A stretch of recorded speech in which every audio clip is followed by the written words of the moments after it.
Right, okay, so back again. I'm not putting the music on this time because I've noticed that it's been the audio seems to be cutting, well, not cutting out, but being turned off.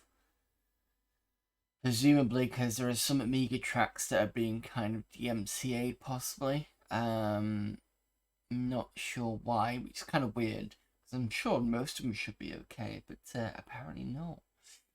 So there we go on that one. Anyway, gives me time to kind of, do a few bits before I kind of start and try and settle in a bit. Which is really what the point of the whole few minutes before I start that was supposed to be. But, can't have everything in life, can we? And really, I should actually take those down.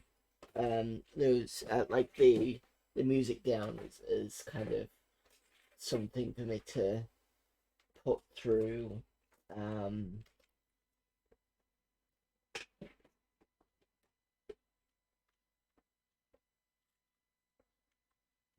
Not by YouTube, so we don't get the adverts.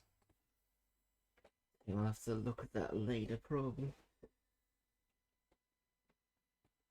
I'm gonna get the keyboard out. Move this one. Been doing some extra bits and pieces, mainly to do with development on, or checking on development on VR stuff. So I've got things here and there today.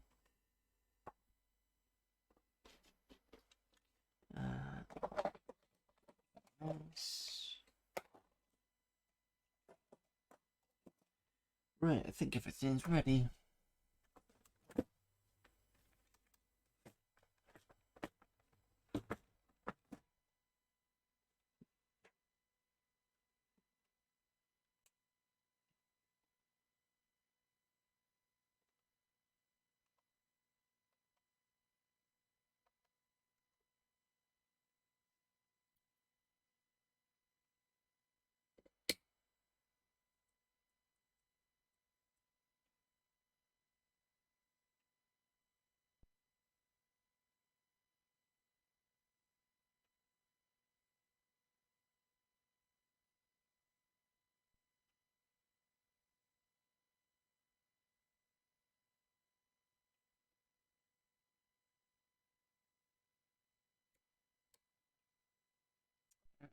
Yep, that should be fine.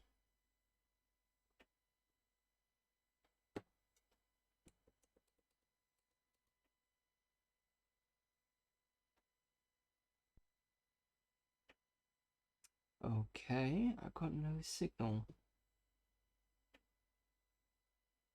Oh, wait a minute, I'm on the wrong one. That's why.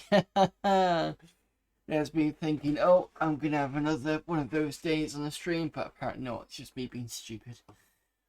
That's fine. I can deal with that. Right, okay, so back again for the new CD, and I've just messed up because I just turned off my dashboard.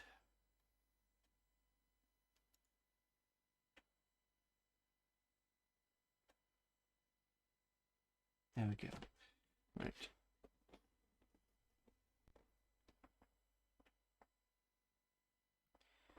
Okay, so first of all, let's get the swap drive in.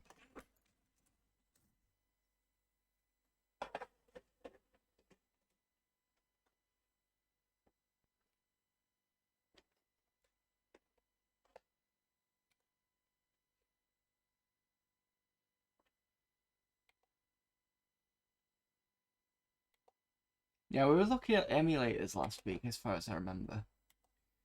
And I can't remember where we were going. I think.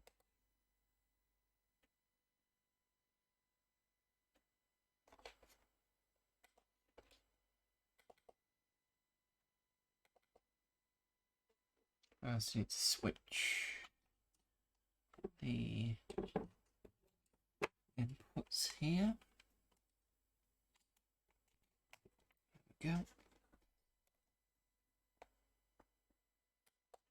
In the mag emulation, we're looking at miscellaneous.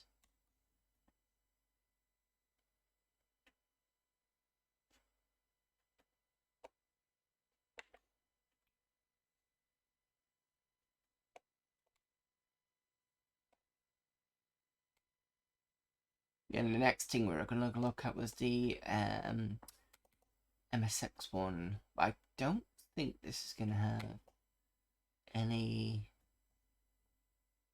thing to mount with.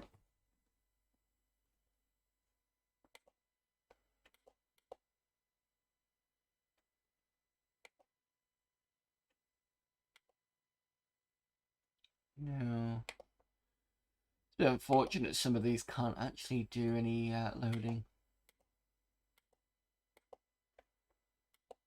It's all well and good saying, hey, here's an emulator, but you're not going to put the stuff in for it. Is there anything on the Game Boy? We've got VGB, Amiga, and Game Boy 68K.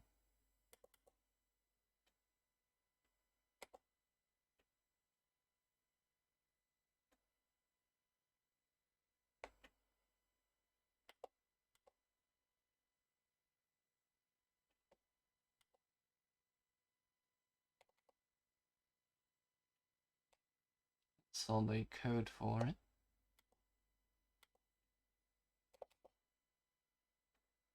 We do have Tetris.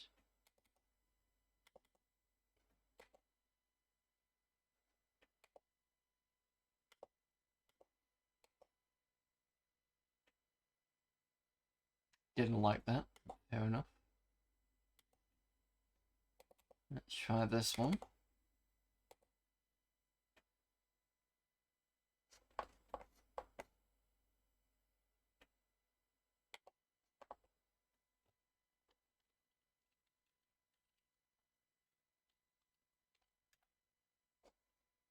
It doesn't even like that either.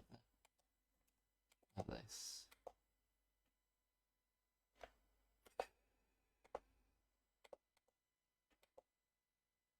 I mean, this looks really nice, but it'd be nice if you could. No,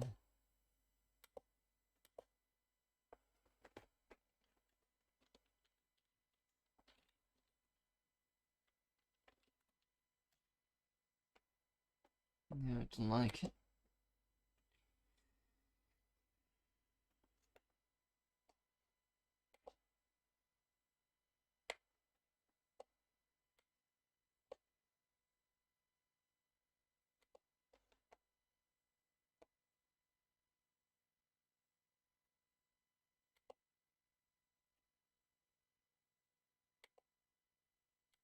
There's nothing about that in there. I thought like this would be like a shortcut, but it's not.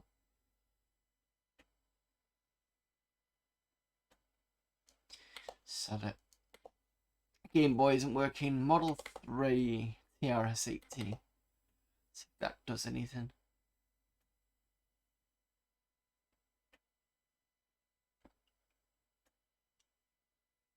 I'll take that as a no.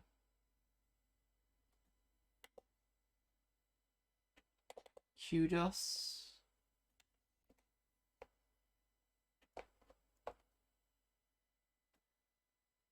Is that? It's got another LHA file. I'm wondering if it's what I'm thinking of. Sinclair QL possibly? QL clone, yep.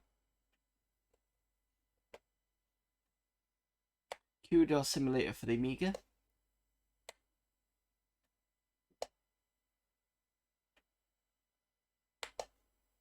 Yeah, I'm not pulling out this. It's going to be a pain in the ass to do. Okay, utilities.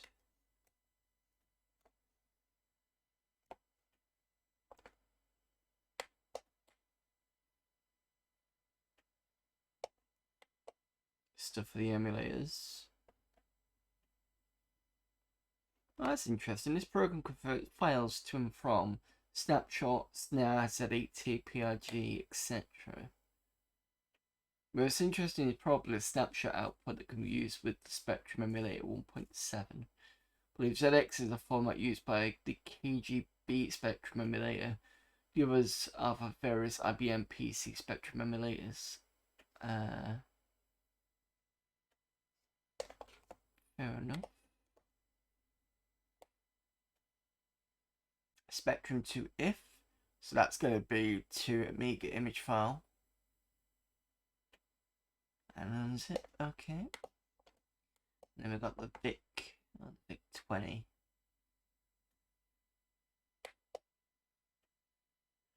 Well, at least it loads and looks nice. That can't be argued with.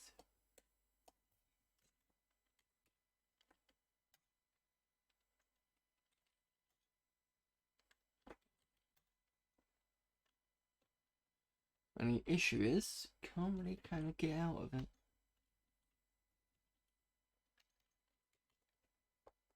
Because the menu doesn't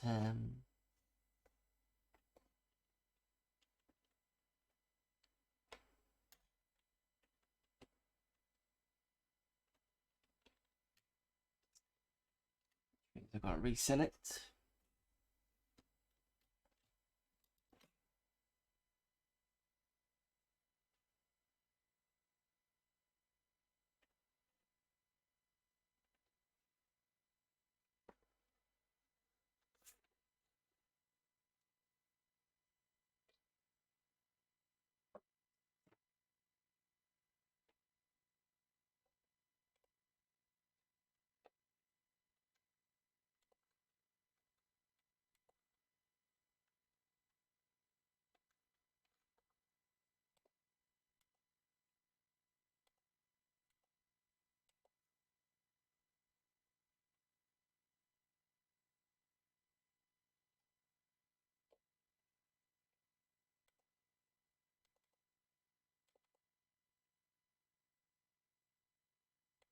Right, so I think that's it for emulation.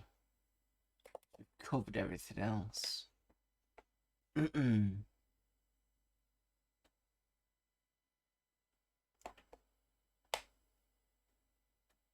So it's nice they included the emulator thing stuff. It's just a bit frustrating that you couldn't sort of really look at it all. I mean, fair enough if they can't really give you all the ROMs and things like that, but yeah. Anyway, so we got after and before disk tidying. What's this?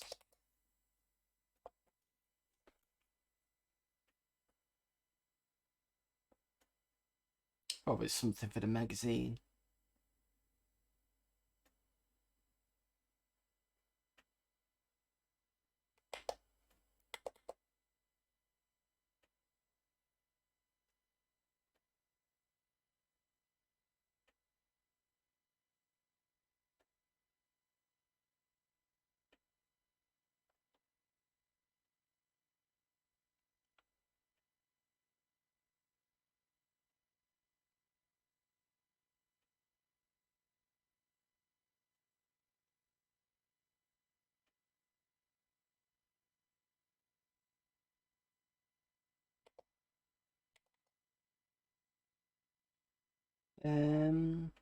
October 96.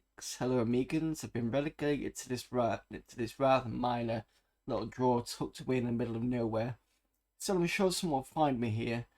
What we have here is a bit of a nonsense, really.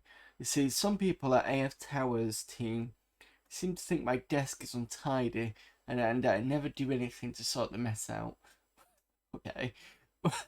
What I maintain is that we get so many letters and submission stuff sent in here that if I really didn't do anything tidy, nobody would be able to get in the doors anymore. Here's final proof to anyone that I do actually tidy up a bit. Okay. I mean, at least you've got a CD to waste that sort of thing with. A stop motion anime was created with VLab and an ordinary camcorder and a cunning AREX script. Points of interest are Linda seemingly doing nothing in the background for hours, a few minor celebrities from Amiga Power valiantly producing their last ever issue. Yes, that is Sue Huntley. Yes, that is Steve Froger. I think that's what he said. Kathy looking confused. Alright, fine. Next one, screenplay. And we got shareware. To look at some games and stuff. So it's not completely dull. Artworks. What we got?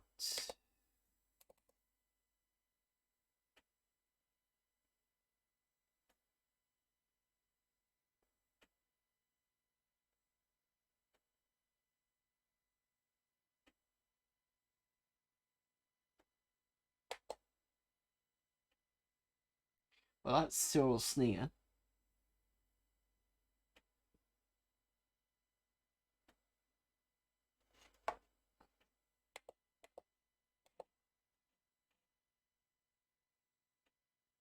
And it failed. Okay.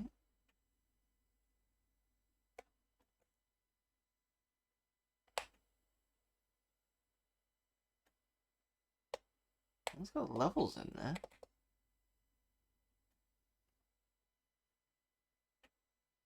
Unless I don't like the fact that I've got so much memory.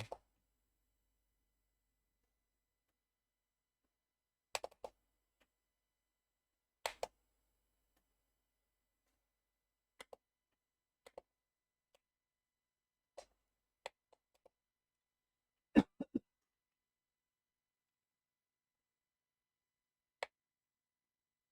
think it requires 1 megabyte. Warning. The file name.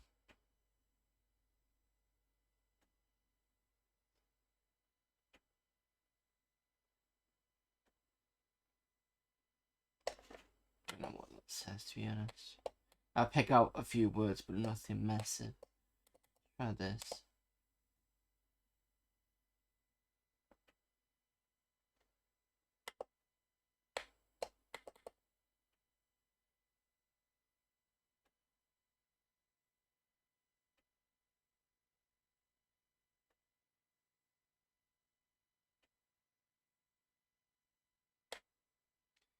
Yeah, I think that's broken machine. Right. Another reboot. It could be that the video that we had on before has caused an issue. Sometimes that happens that way.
Whether I've got the wrong... Yeah. Sorry about that.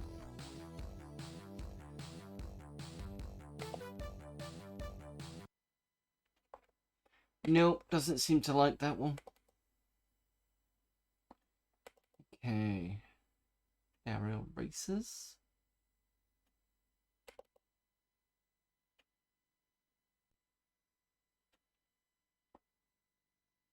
Doesn't like that one either.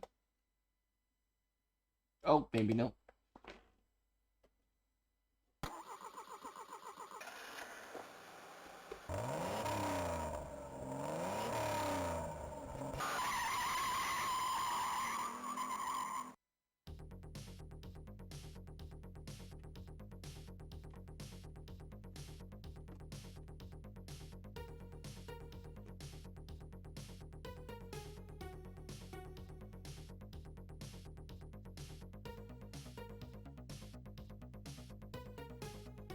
Very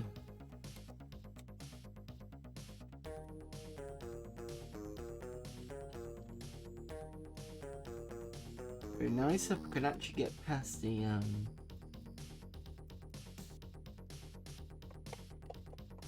mouse and joystick are not doing anything.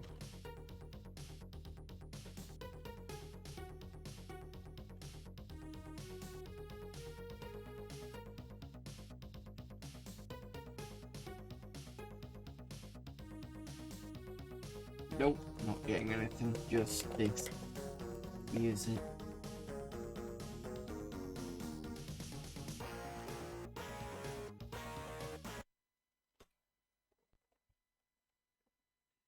Always a joy when this happens.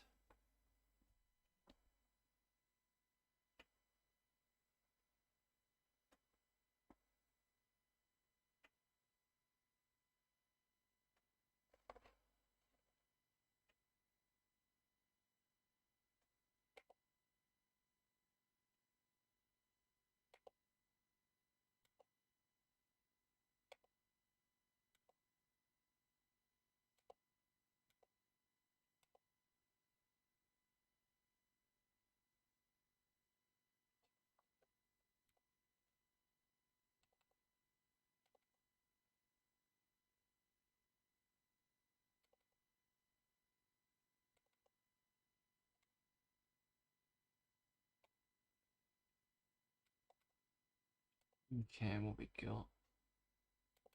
AMR wall.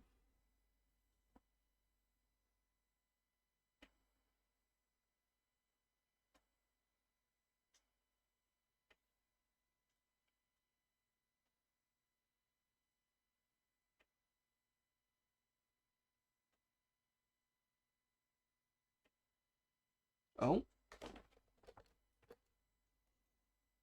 that's mouse driven. Looks like a Doom clone. Right click is to shoot. Left and right is to move it. Forward is left click. Real. Not too much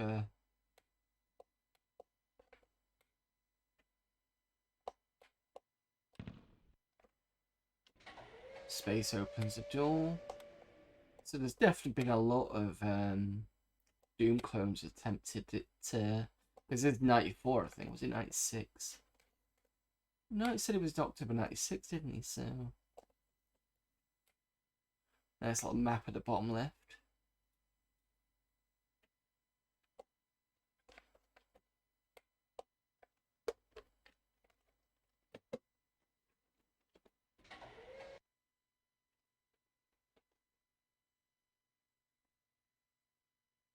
Sorry.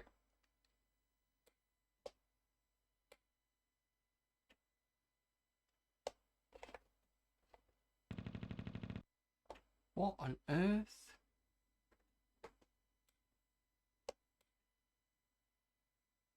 So almost is like he doesn't like being because I thought it was my leg that was causing that issue then.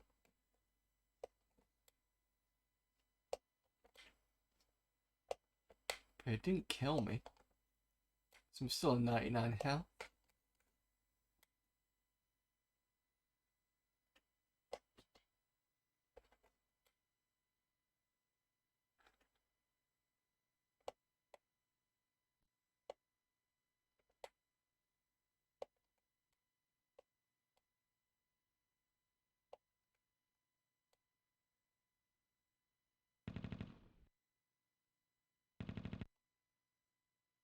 Yeah, my screen keeps popping in and out. I'm not sure why.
Amiga_gamer says Namcos, what is going on? I see pictures of you gallivanting around the world with a cat lady, abandoning your streams. How can you miss a Monday to do fun stuff? Fun is not allowed in retro, don't you know this hardware is very old? You could take a Monday off, then everything will be broken the following week. Personally, I'd rather stay home and play Amiga. Foreign countries confuse me, you speak to people and they reply in foo. Oh, it didn't seem to. I think you went over the limit there. But hello there, Amiga gamer. Yeah, I do apologise. I had to have a break. Well, the other half had to have a break. I mean, technically, I'd already been away for Amiga Island.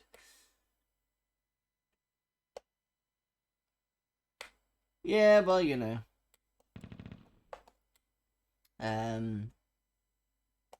See my Twitter as well. You've seen that I've been playing with VR stuff as well. That's been a bit of an interesting thing, especially now that I've managed to pick up 3D modeling. That's been fun.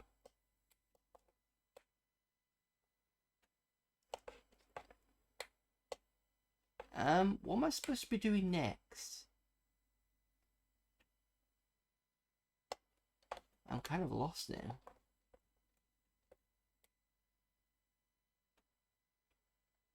Yeah, no, it's fine. I figured you'd be alright with it. This game is called AMR Wolf. And it's got 2 demos, and this is the first demo. Feels very kind of Amiga style, Amiga Wolfenstein. Maybe that's what the wolf part is, possibly. Because this would have been 96.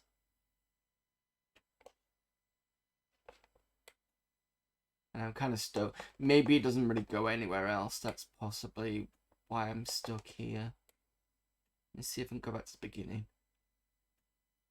See if anything's opened up.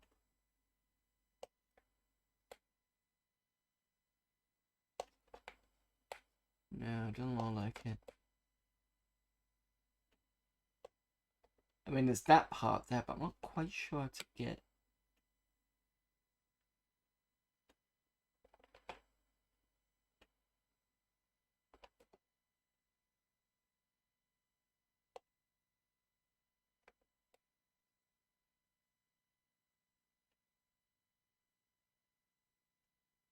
Unless it's right round here. Just a wall though.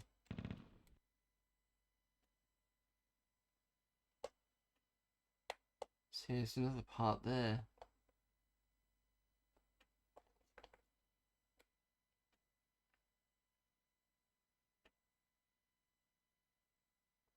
Yes. I've missed an area. But I've been here.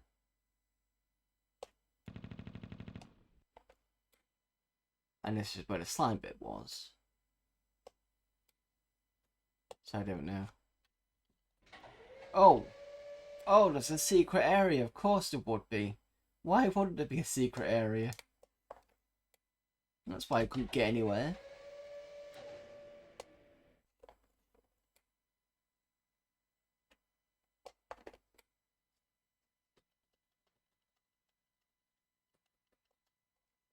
No, that was a thing.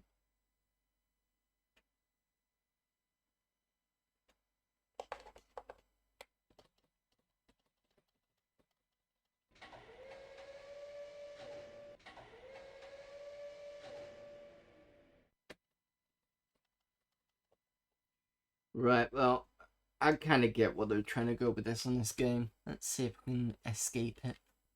We can. Let's have a look at what the guide says. A Wolfenstein 3D clone, which is what is kind of suspected. Written partly in Amos Pro. Calculations to the machine code. 2 versions of the demo. The only difference between them is being the floor texture. Okay. So I've worked out what most of the controls are.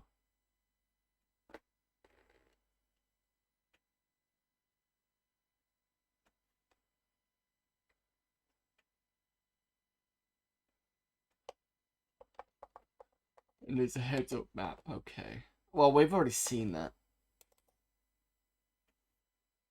Should call it another bloody Doom clone in a postage stamp window each year.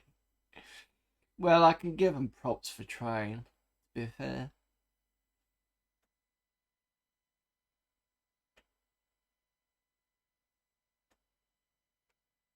Oh well, they at least have got to... So this is the same map, obviously. But, they've made a kind of water effect. That's quite nice. So this is like the sewer level.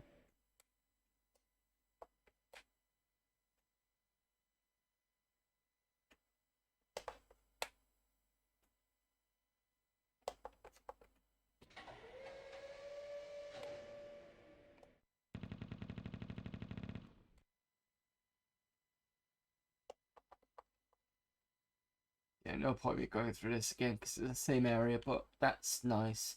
Plus, you can see they've tried to make the top so it looks like it's outside rather than in a closed area. So yeah, that's alright.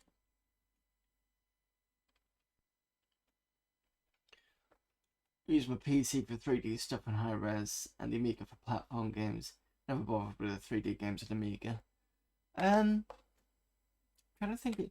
So there were some good ones if you remember when we went through the 3D shooters. And Simulacra was another good one. So they can be done well.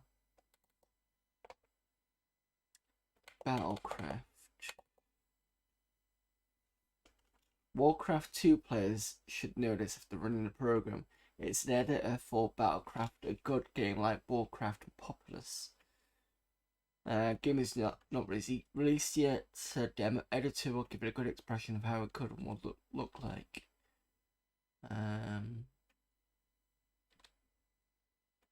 Maleware.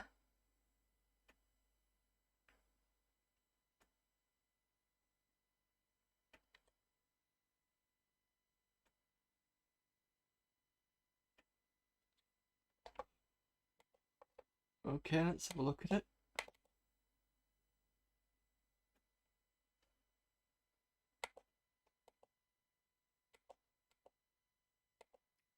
Kind of dicking around with it, aren't we? So there's already point in kind of doing anything else with it because I don't think you're going to be able to play with it.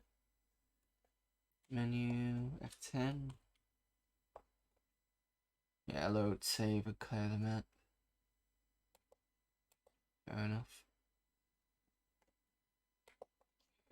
Right, Battle Duel. Which is an installer, forget that. Boulder Dash.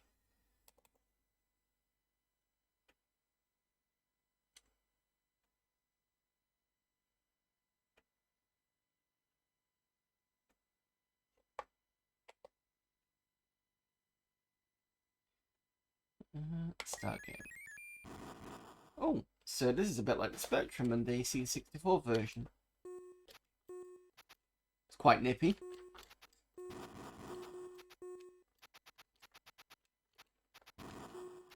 Nice scrolling.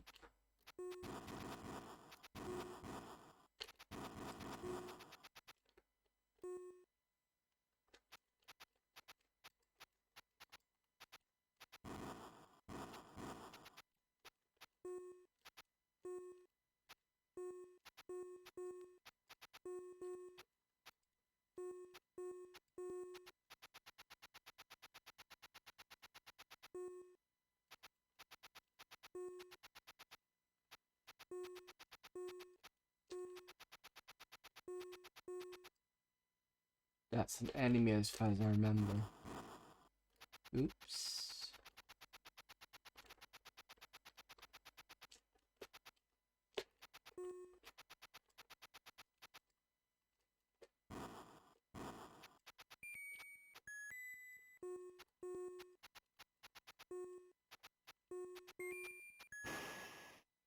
That was almost the easiest game of Boulder Dash I'd ever done. But then I fucked it up.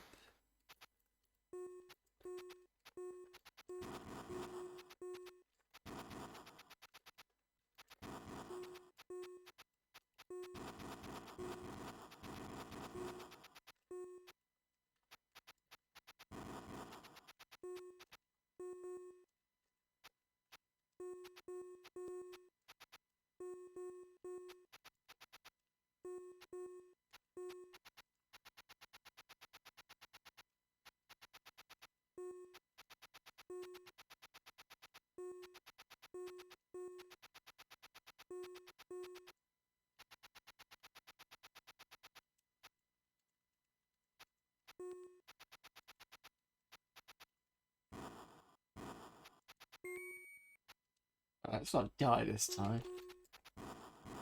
Ooh, that's gonna be a fuck up. Just. And to be fair, if this game had not been as responsive, I probably wouldn't have been able to get away with it. Oh. Do I need a bomb? Shit, where do I get one of those from?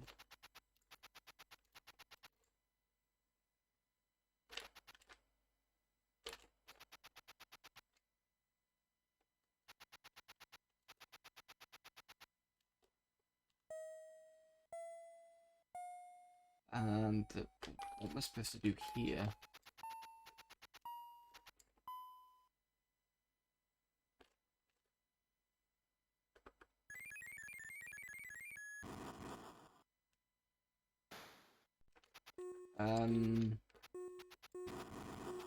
Really nice port, but unless I'm missing something.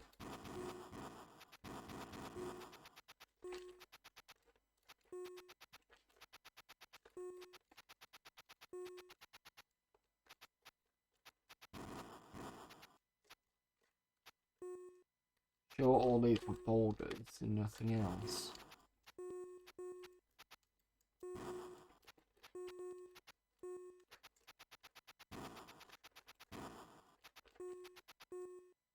Or unless the point is I crush that thing under the boulders, which is very tricky.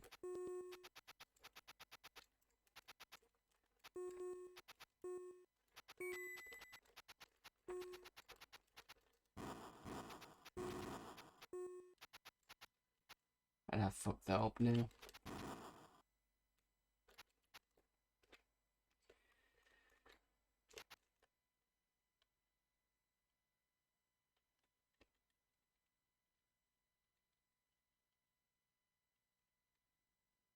Oh, F1 kind of gets moves there.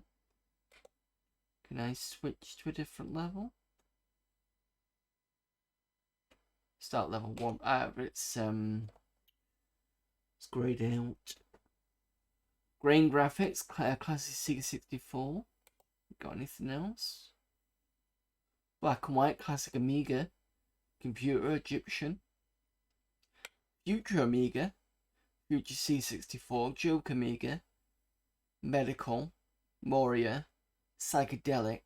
Space. Spooky, Techno, and Western. Let's see what the thought Future Amiga was. And change that to the same if we can. Default game. Oh. You can change to different bold dash versions as well.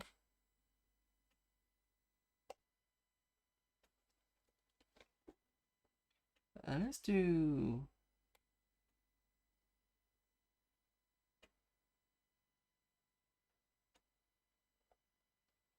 Let's do 3.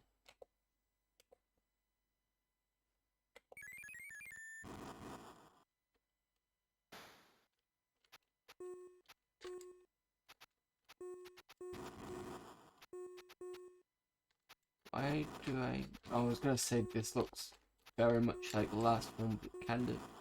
Oh, it is. It is the last one. I'm assuming that's part of the shareware thing.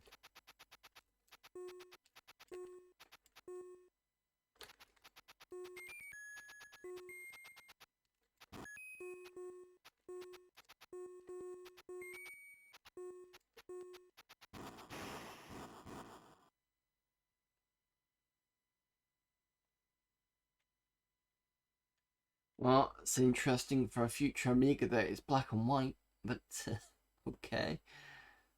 Settings, what we got? It's classic Amiga. Switch this to level 2.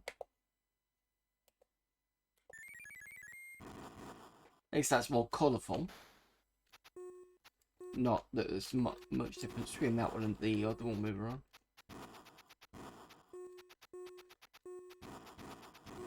Actually, did we did do classic Amiga.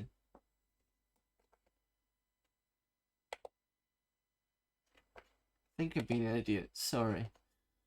Do joke Amiga.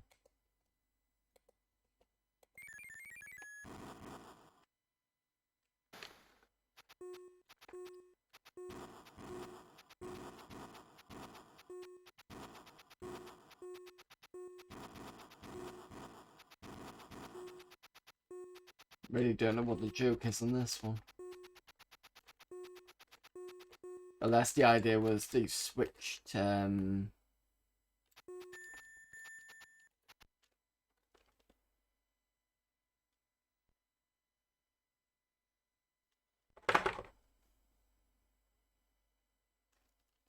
about that. The HDMI split was being funny.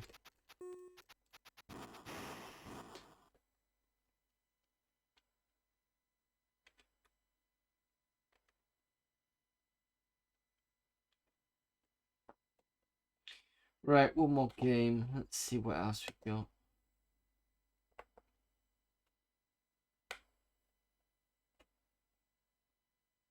See, space just makes me think that's going to be the same one as a futuristic one.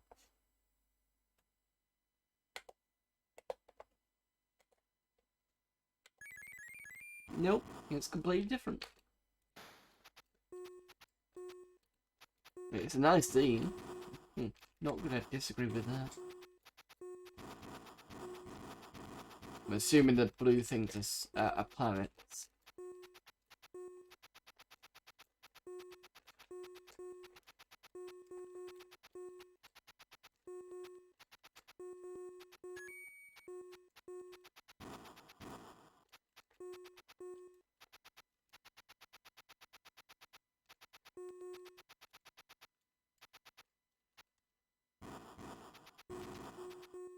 Again. Messed up again. Never mind. Hello there, Retro Gaming Denmark. No problem. Not a bad Boulder Dash clone. Nice to have a bit of themes to sort of break it up a bit. Yeah. Right, so we've already done the one before. There's the Breed 96. That seems to be a game that's kept. It's an installer. You want to mess my sister with an installer. GW Player.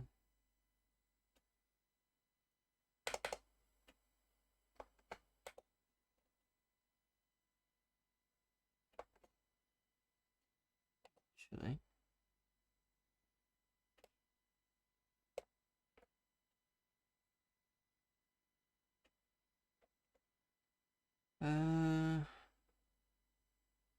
Cycle Ward should run on any Amiga with at least 1 meg of RAM. However, you'll need Workbench 2 or better to save your game. You'll need a blank formatted floppy. To play Cycle Ward, simply open the drawer and double click on the player icon. Where the Dreamweaver, the excellent program with which this game was created, title screen comes up. Double click again. The game will initialize itself and then begin proper. The game introduction will appear in a text box. When the word more appears at the bottom of the window symbol, double click anywhere in a text window to continue reading the text.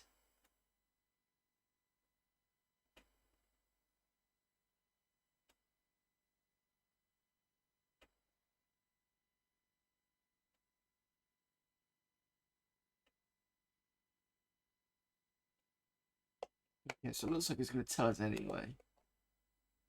Okay. So I'm assuming, yeah, Dreamweaver player, so that's what that would be.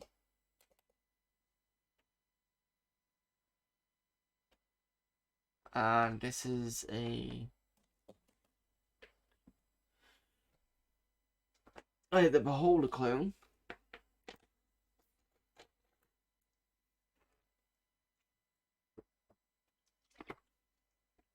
Okay, you've always been a unique individual. Your path through life differs from the norm. But when dreams about a subterranean world started invading your sleep, you didn't know what it would lead to. You didn't know what it would lead you down the road to insanity. Friends mocked you, family shunned you, and your boss fired you, all because of a dream. You thought you could put it out of your mind, but the strange thoughts kept coming back. Finally, you buckled under the weight of it all and ended up in the most horrible of all places. The psycho ward. Okay. This could be interesting. We've got a bed and dresser. The bedroom has been painted in a bright putrid green colour. Its light comes from a naked bulb dotted with fly feces. I didn't know flies could have feces, but okay. It smells strongly of disinfectant and, strangely enough, diesel fuel. Its only furnishings are a grungy bed and a beat-up dresser, also green. The only exit is a green door to the east. What's in the dresser? The bottom drawer looks like somebody with some intelligence might be able to get it open, but you can try to if you want. Let's try... use... Doesn't help. Push. Pull.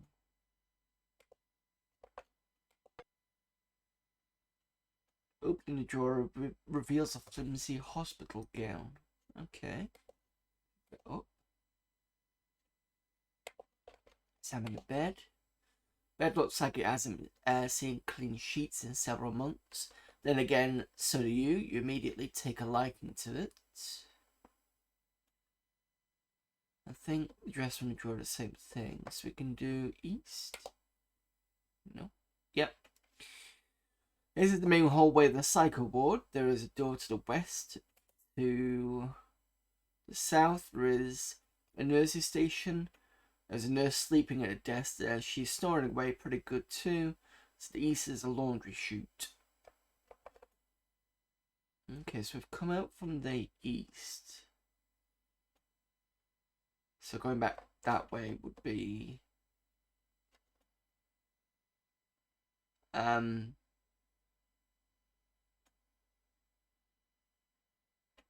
Oh, because it's swept around, so that's the south. Yeah, I get it. I think it would be an idea to go to the laundry chute. Looking down the laundry chute, you have no idea how deep it is. Gee, what an unknown menaces are lurking in the hospital basement. Is there a nice fluffy pile of sheets at the bottom? I doubt it. Do I still go east?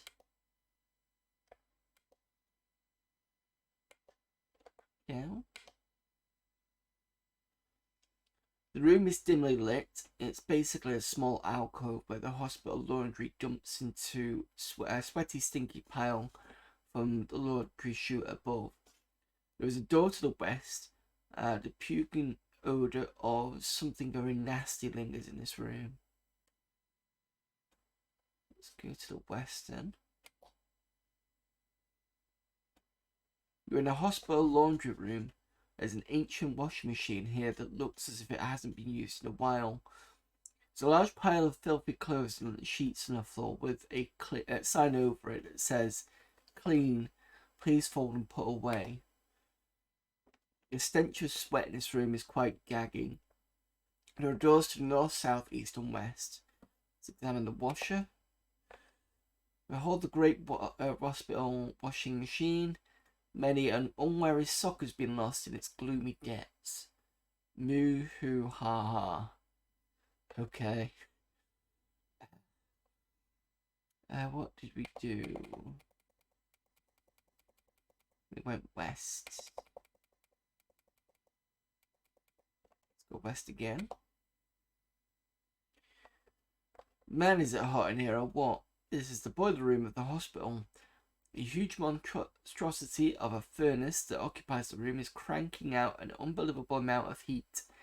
There's a sign on the furnace. There are doors to the east and north. That's the sign. During summer months, furnace must maintain 185 degrees temperature. Please keep furnace off during winter months. Okay. So we got east and north.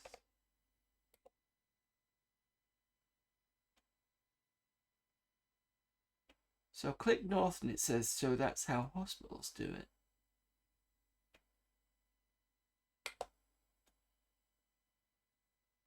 Okay. Oh, it was supposed to be in more bit there. Okay, I get it. This is the room where the hospital maintenance staff perform their duties. There are doors to the south and to the east.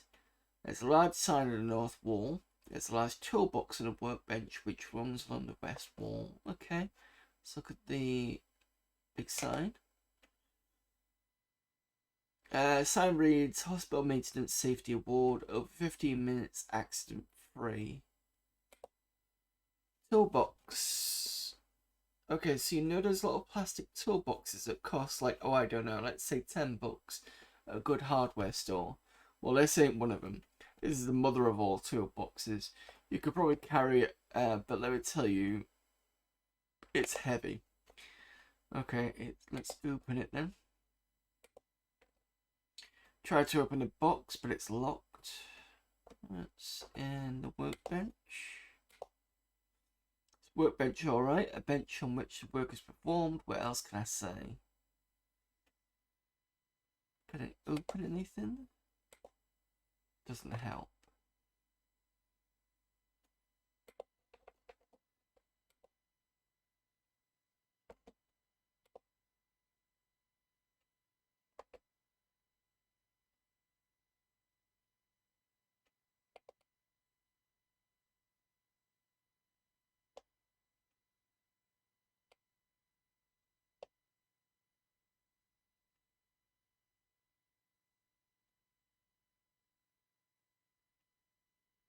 Let's go east. This brightly lit room is filled with hundreds of boxes, all of which say tongue depressors on them. Why would anyone want their tongue to feel depressed? There's a small sign on the wall. There are doors to the east, west, and south. The sign reads, Limit 1 tongue depressor per patient. Hospital is running low. There are hundreds, no wait, thousands, no wait, millions of boxes of, no, sorry, there are only hundreds of boxes of tongue depressors in this room. Okay, let's pick one up. Can't take him. Can I open it? Rummaging through the boxes in the room, you finally manage to get one of the boxes open. Sadly though, this particular box only contains one depressor. Let's take the wooden stick. And go east. This is a short hall. This hall is very short. As far as halls go, this is a short one. Look up short in the dictionary. There's a picture of this hall. The hall is short. The short is the hall. There are exits to the east and west. The west exit is the westward direction, and the east exit lies in the easterly direction. And by the way, the hall is short. Let's go east. Ladies and gentlemen, children of all ages, I present the hospital morgue. Sometimes a happening place, but right now seems pretty dead. More humor just kills me. Anyway, this room is filled with wall drawers, where a hospital keeps its stiffs, for you ignorant folk, that means corpses, the aroma of embalming fluid, and oddly enough, the barbecue sauce fills the air. There are doors to the east and the west. Let's have a look at a cadaver drawer. All the drawers have padlocks on them except this one. Now I would look at the corpses. Open it. Your hand grips the handle. You pull the drawer. Look down. It's oh, it's just a dead Commodore advertising executive. Cool. Okay. Examine Aber Cadaver. Oh, Cadaver drawer. Right, okay. This is Aber. The game's Cadaver. Don't ask why, he's just some dead guy. Can I pick him up? We're taking the body. Fair enough. Burn Baby Burn, always a fun place. You are now in a hospital crematorium. I guess this place really cooks on weekends. The walls are blackened from the fire of the oven, and the smell is comparable to a fried chicken stand on a hot summer night. There's an exit to the west, and to the south is the oven. Oven is on and throwing some serious heat. Let's go south. Can't just walk into a flaming oven. Well, you could, but you'd die. Maybe I could use... Not drop. Push. Use.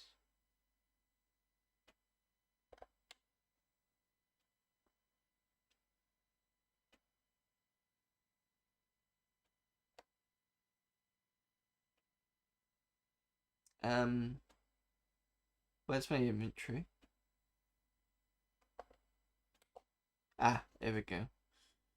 Abacadabra. No, okay.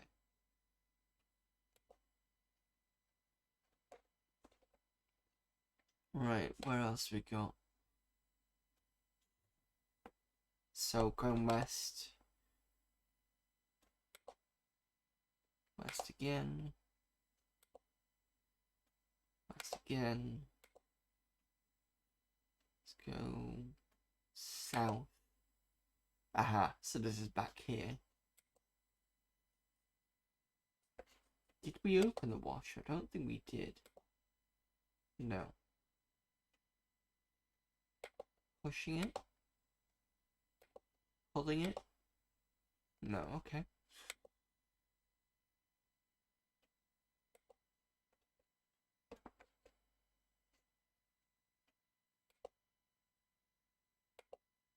We can basically go out of the chute.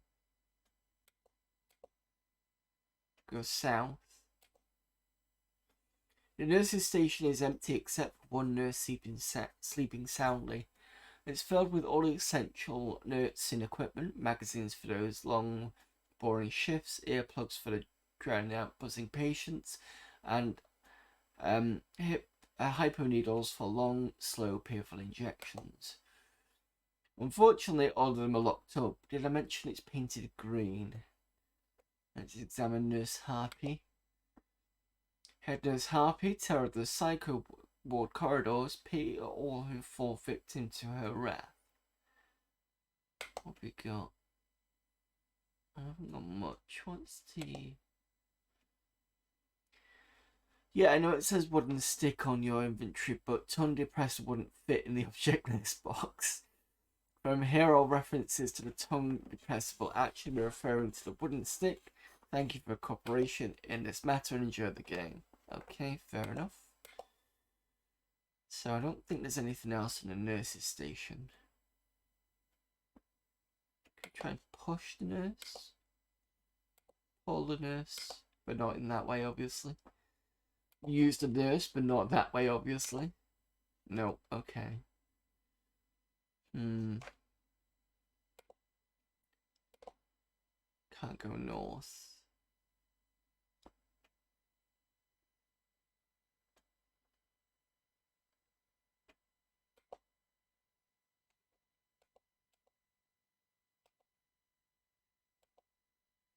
Go down again.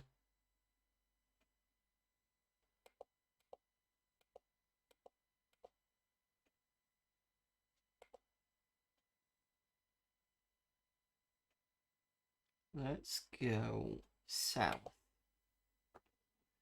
This is where the hospital staff keeps all their files. It's a cramped little room with all sorts of file cabinets jammed into every square inch of space. There are doors to the east, west, and north. So let's go west. Sorry, you can't go that way, chum. The door's been boarded up long ago. Now, if only you had something to get the boards off with. I don't think we do. We've got a wooden stick. I don't think that's going to work. Try east. Welcome to the laboratory. This is where the hospital staff does all the fun things to do with various bodily fluids that they take from you. The floor is badly stained with these various body fluids. Even the ceiling is covered with them. Red, yellow, and brown seem to be the dominating colours. There are doors to the east and west. Let's take the urine sample, not that one I do. Let's examine it first. As the French say, oui, oui. Some of the jokes in this is terrible. Right, examine the freezer. From the outside, the freezer looks like it hasn't had a good cleaning in years. Can you imagine what the inside looks like? Well, we're going to open it, so let's see. Opening the freezer reveals many uninteresting things. Sandwiches, freezer pops, a human heart, a box of baking soda, a human heart, oh my god. Right, so let's have a look at the human heart. Behold, the human heart is red, it's fleshy, it's frozen. Let's take the heart. And let's go east. In the center of this room is a large X-ray machine. Many different lights, bells, buttons, whistles, and it's way too complex for someone of your intelligence. Just looking at it, its many controls gives you a splitting headache. There are doors to the west and to the north. North door is currently open, but looks like as if it could be securely locked from this side if it had to be. Okay.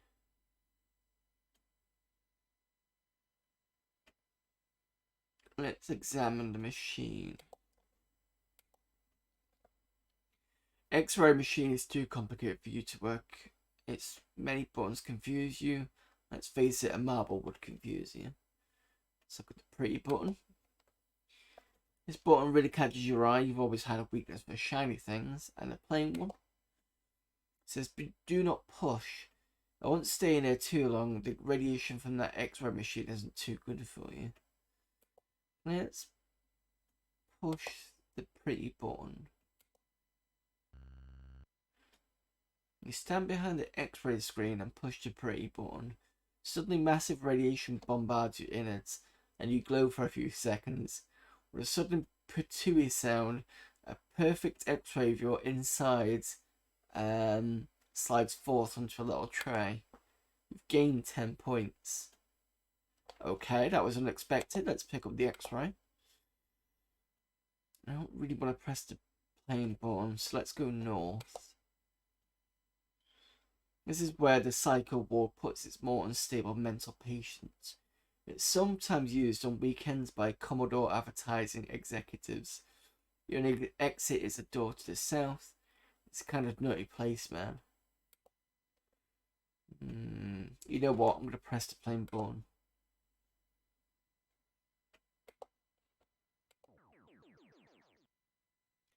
Never been one to follow directions. You stand behind the X-ray machine and push the button. Radiation bombards your body. Your hair begins to fall out. You start to feel dizzy and you pass out. It doesn't take long for hospital security to locate you.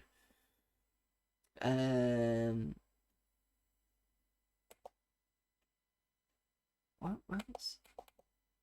There we go. Say now, that lobotomy looked pretty good on you. You spend the rest of your days in a padded cell, colouring with your toes and drooling on yourself. The high point of your life is an occasional bowl of green jello. Nurse Harpy sneaks into your room at night and does nasty little things to you with duct tape and squirrels. Well, that was an interesting game. Always good to find something a bit weird.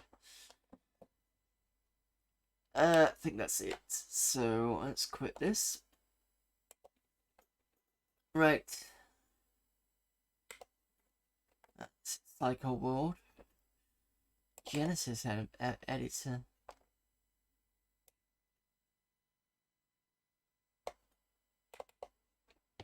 Oh, hang on a minute. I said the word Genesis.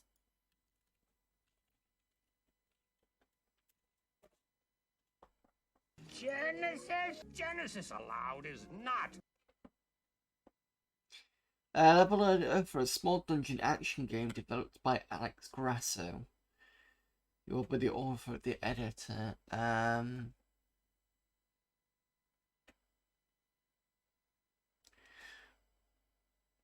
So there seems to be a lot of these editors that come out before the game.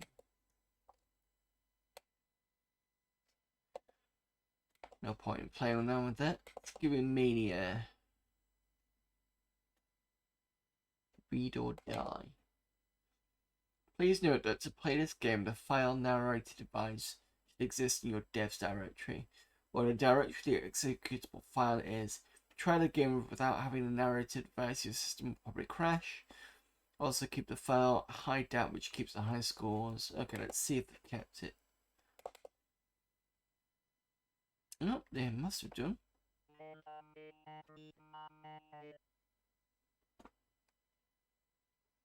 See what you did there. What is this?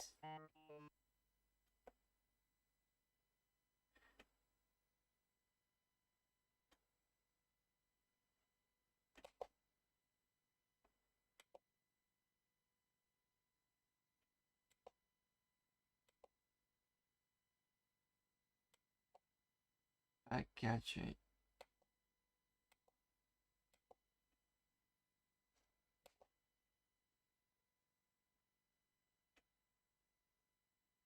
Oh, okay. So it's like a Sudoku, but it's kind of with numbers. You've got to kind of... This has got to go to equal 1, but this has got to equal 2. This is going to be interesting. So this is divided by...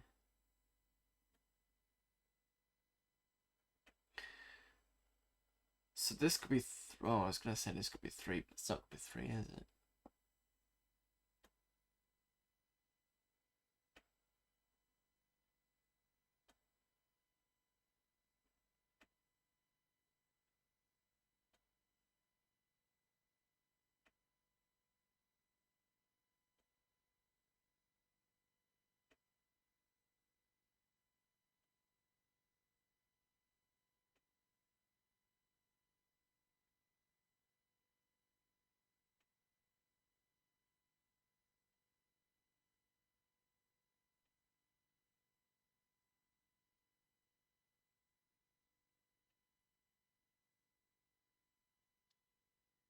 I'm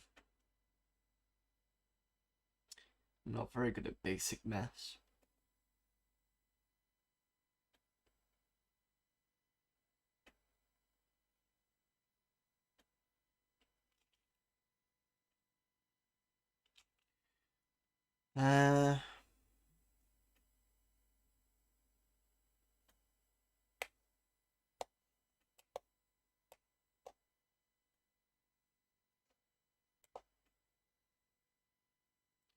Oh, I see. Click once and then click there. So I'm just trying to think. So if I do...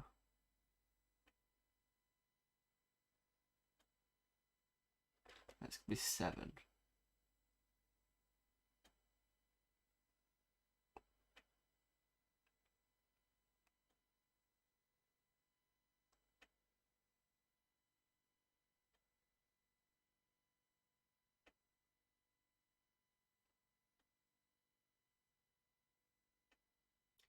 So that could be 6, 1.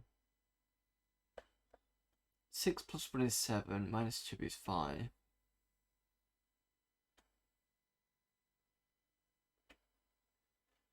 One plus 3 is 4. But I can't do that to get 2.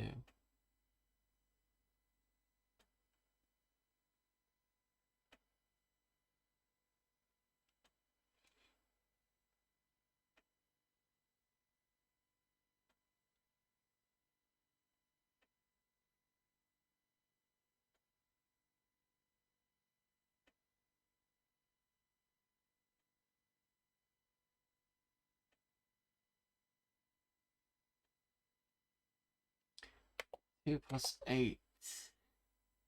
8, 9, 10. Take away 4 is 6. I think that's right.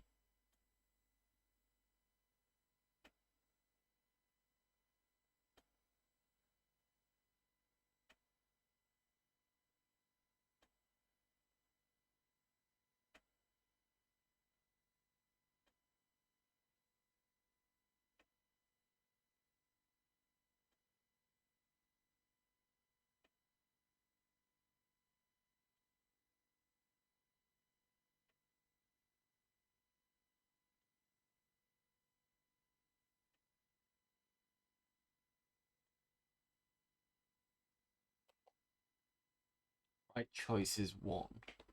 Okay.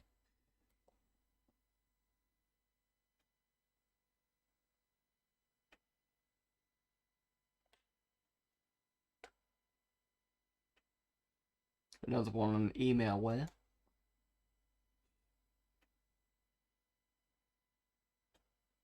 So basically, out of all this, is most of these has probably been wrong. So if I... Can I get rid of these?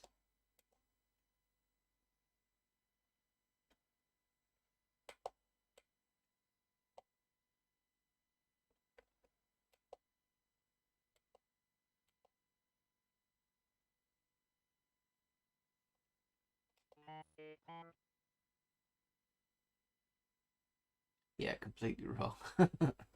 Fair enough.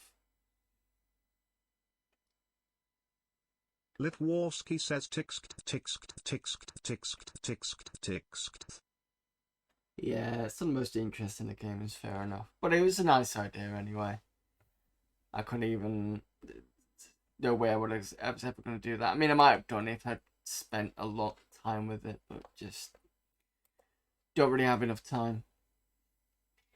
Fair enough, but it was a nice idea. Mastermind, we know what this is.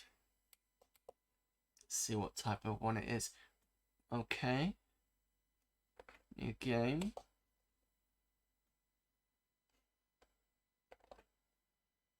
Silly train is coming to get you my Amiga game. First fill a row, then click. Oh, I see. Click and drag, is it?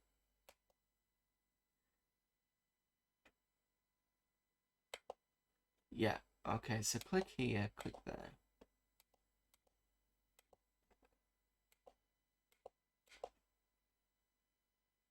Oh, I can't remember which one it is.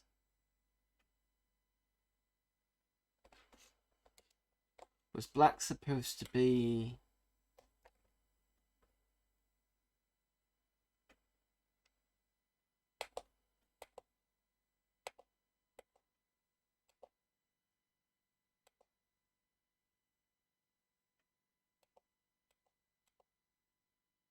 So 2 are correct, I think. 1 is in the wrong place.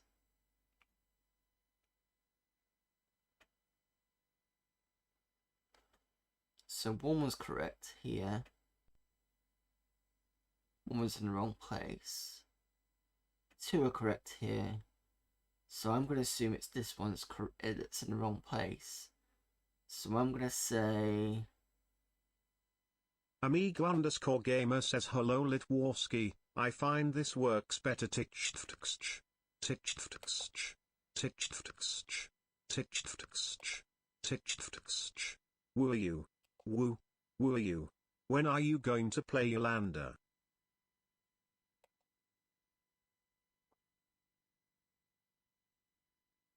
Oh, is that a suggestion for me to play Yolanda? Because I don't think anybody's suggested that yet. I've seen everybody else play it. I can do it in the second half if you want.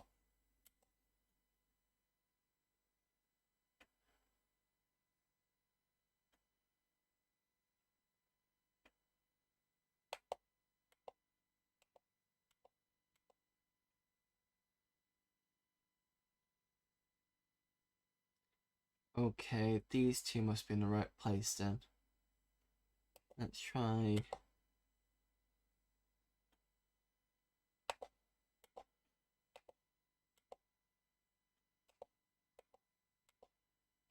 Oh, fuck me, that was...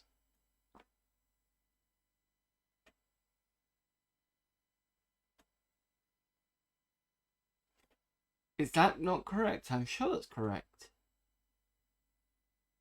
So I've got all the correct colours now.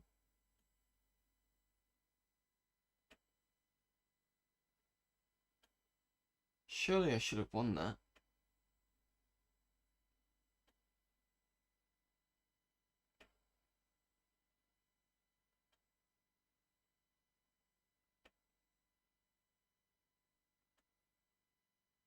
Oh, Lit was going to play it, but you can too if you want. Well, can't go without having some pain on a Monday. Someone remind me, is yellow white supposed to be correct or not correct? I mean, I suppose I should have read the instructions, but it's generally one or the other. You know what? I'm going to switch them over. I'm going to go this one.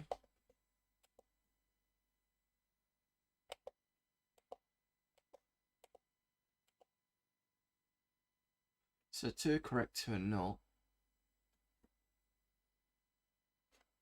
That's not correct. That's...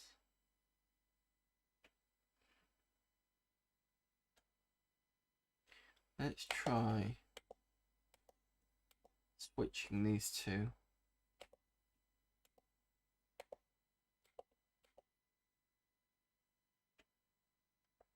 So these two are fine, and I'm going to switch these two.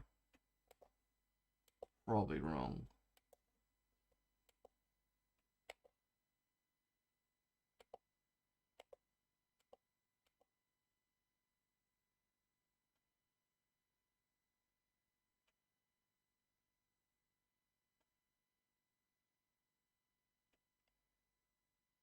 Don't know about Mastermind, I won't play shit games, just request it.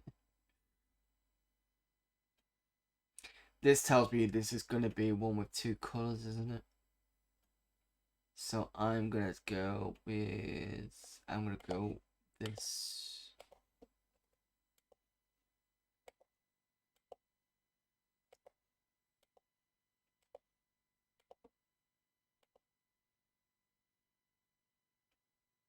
Can't use a colour more than once.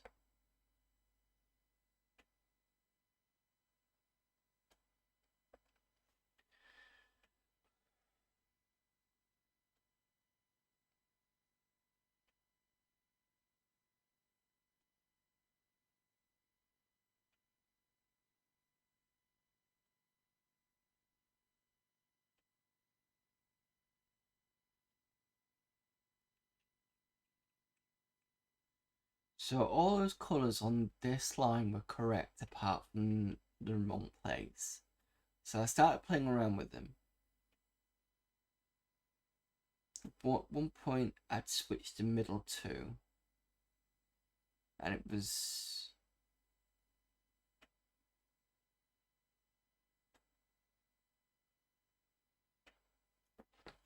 Hang on, I'm not thinking this through, am I?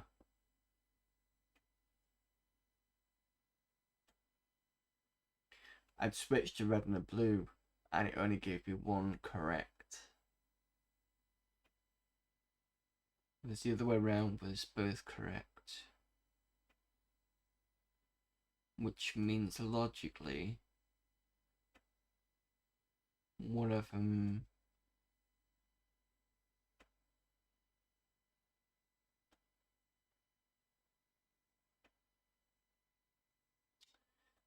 I'm gonna have to say...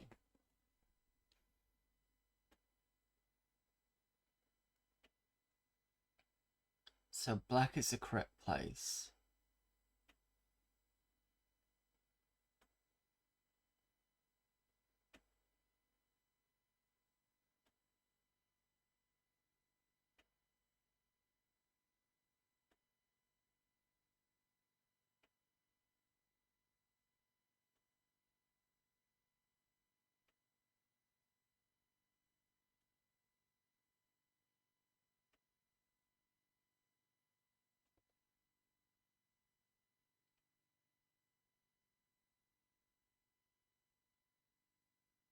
So those two are the same.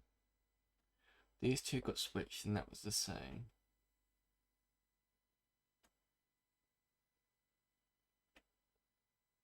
Which means one of these two is correct.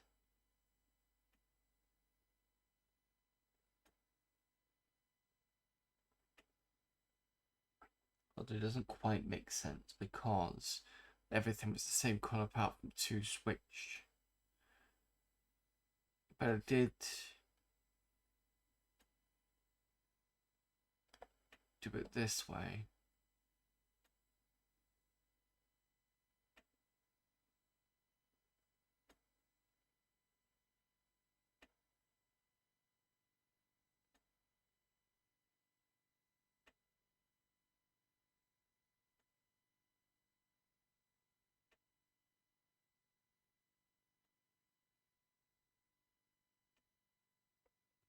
I'm gonna go this one.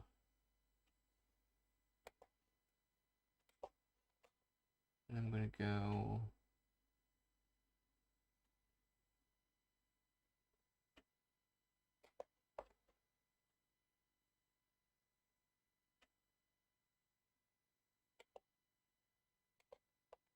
red.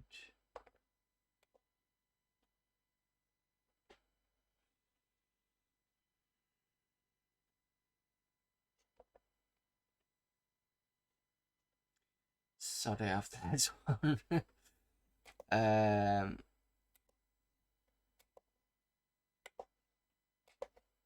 just gonna wing it. Solution. So I wasn't that far off. Still had the correct colours. Oh well. Fair enough. Not a bad mastermind game. Let's quit the game straight out.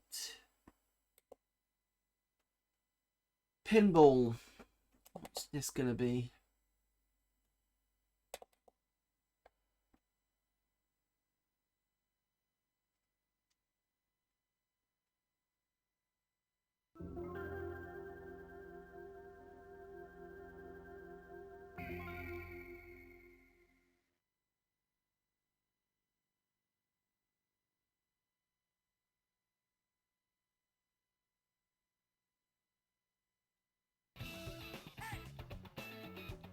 Absolutely correct. Amiga does rule. Alright.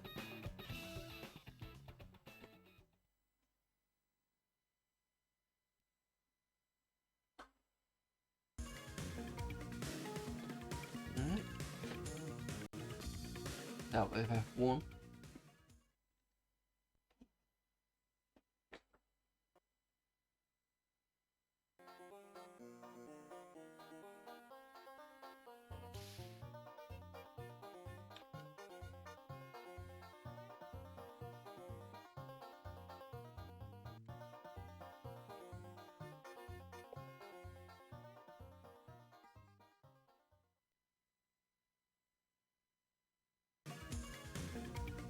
Right, so the left mouse click will go back to the menu.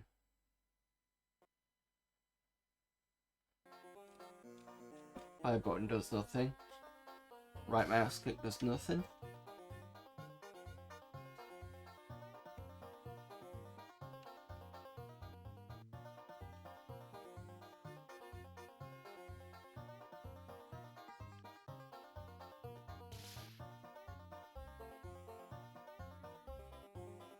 Trying to find the key to start it.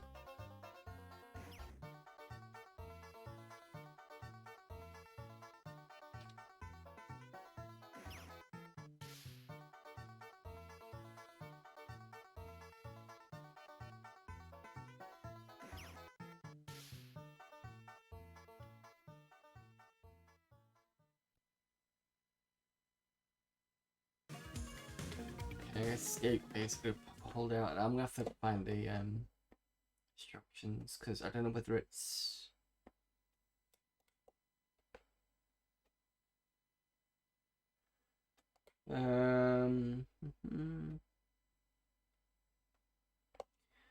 brain damage does not require Any additional hardware extensions, it will execute on normal A1200 with 2 MB chip memory, 2 versions of the game. The HD version is complete with an intro and animations, and for those without HD, there'll be a 3-disc non-installable version as well.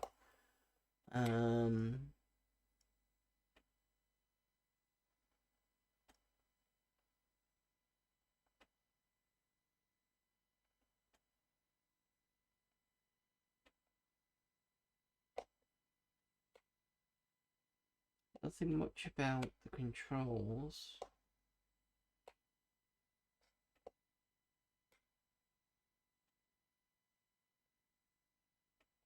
That's what the features are. And that's about it, really.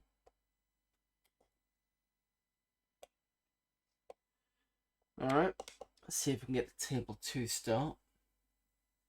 If not, no pinball game, unfortunately. It does look like an interesting one, possibly, but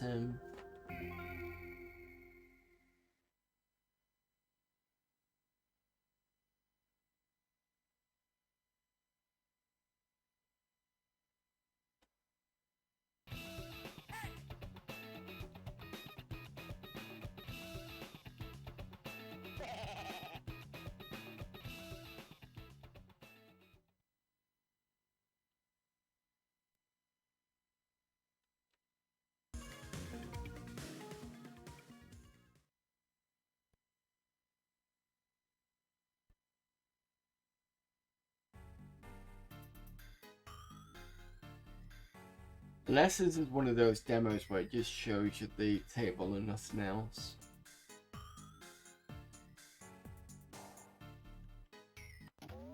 Oh. That was the enter key on the number pad.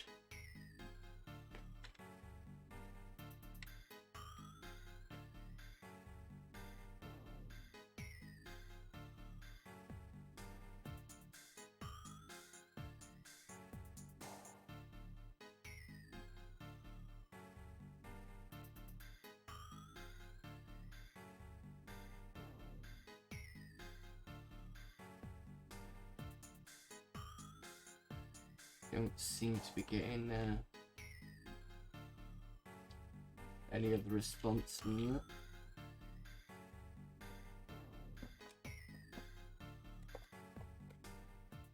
No, unfortunately, I don't think I can get this running.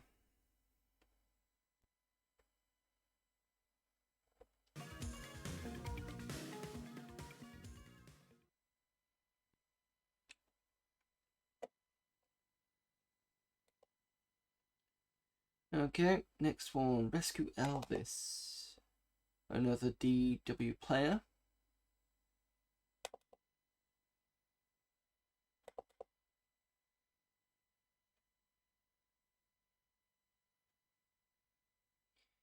Dazed and a wee bit confused, you stumble back blindly into the local saloon in your hometown of Redneck, Alabama. Your best buddy, Billy Bob Shucker, plops down next to you and buys an ice-cold Lucky Lager and asks, "Where the heck you been, boy?" You sigh, take a long tug on your beer and proceed to tell a story of your grand adventure. "Well, Billy Bob," you say, "you just ain't gonna believe this, but I rescued Elvis from communist alien jerks by Robert Sedler." I think it's the same guy from the other one. The scene begins to fade, flashback, dummy, and our story begins in a local cornfield. You're standing in one of many cornfields of your hometown of Redneck. It's around midnight. Next to you is the closest companion in the whole world, your pickup trucks. The sky tonight's clear and many stars can be seen. One star seems to be getting closer and closer. Let's examine the pickup truck. Since this is a Ford County, it would be completely un-American to drive anything but a good old Ford. Your pickup is a 79 half-ton Ford, complete with, rifle rack and a Desert Storm bumper sticker. Across its bulb screen, written in electrical tape, there is the words Captain Illiterate. There is a Confederate flag hanging in the rear window, and you kicked the muffler off years ago, making it sound real mean. And okay, is that it? Open the pickup truck. Doesn't seem to help. Push. It really does like that star is getting closer, honestly. Pull the pickup truck. Nope. Take the car. Can't take it. Use it. Nope. Okay. Can't go west. Can't go north. Can't go east. Can't go south. Or down. Or up. Smash pickup truck. Nope. Sit on pickup truck. Nope. Open it. Nope. Close it. Nope. Push it again.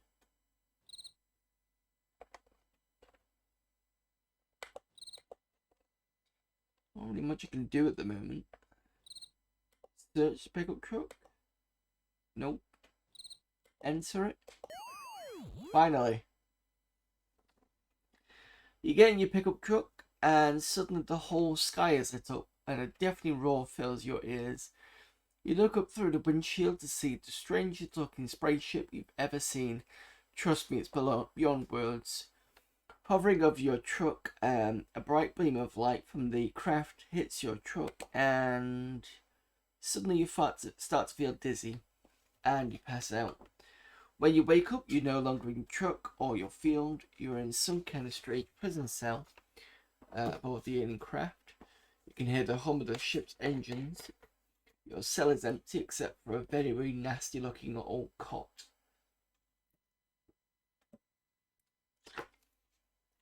There does not appear to be any exits from the room. On the north wall there is a large mirror. On the south wall is a large sign. Okay, let's look at the sign. It's a big sign. Would you like to read it? Go on, give it a whirl. I did just ask to read. Oh, give me a read. The sign says, "Welcome captive to the flagship of the great Spinktoid Empire. We hope your abduction has in no way alarmed you. Please feel free to wander anywhere in this room. Your feeble little mind's content. Have no worries. Your dissection will be quick and most painless. Be seeing you." Okay, let's have a look at the cot. Looks like many abducted losers spent many restless night on this old thing. Smells like stale sweat, but again, so do you. I guess your captors want you to feel at home. Examine the mirror. Big piece of shiny glass that makes everything look backwards. Its alien technology has got you amazed already. You're not sure, but you think you can hear voices coming from the other side. Can I smash the mirror? What are you going to do? Smash it with your good looks? Well, I was hoping to use my fists, but there you go.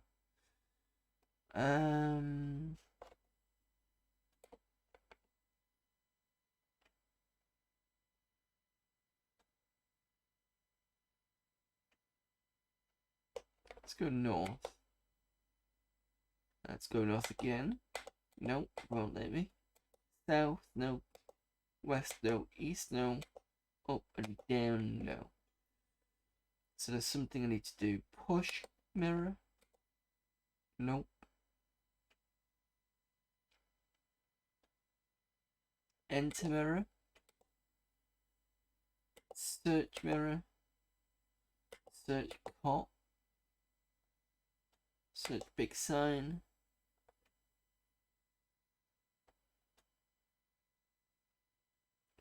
Talk to mirror.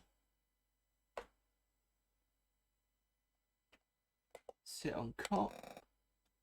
You plop down, frustrated on a nasty cot. Oops. Looks like you have one too many burgers in your life. The old cot buckles under your massive girth and collapses into a dirty heap on the floor. Now look what you did. Okay, let's examine the piece of cot first. Broken piece of cot's heavy and hard, and in fact quite aerodynamic looking. It looks as if it wants to fly. Okay, take a piece of cot.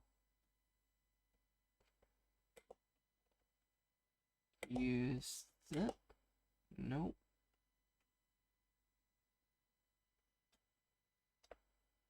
There's no throw.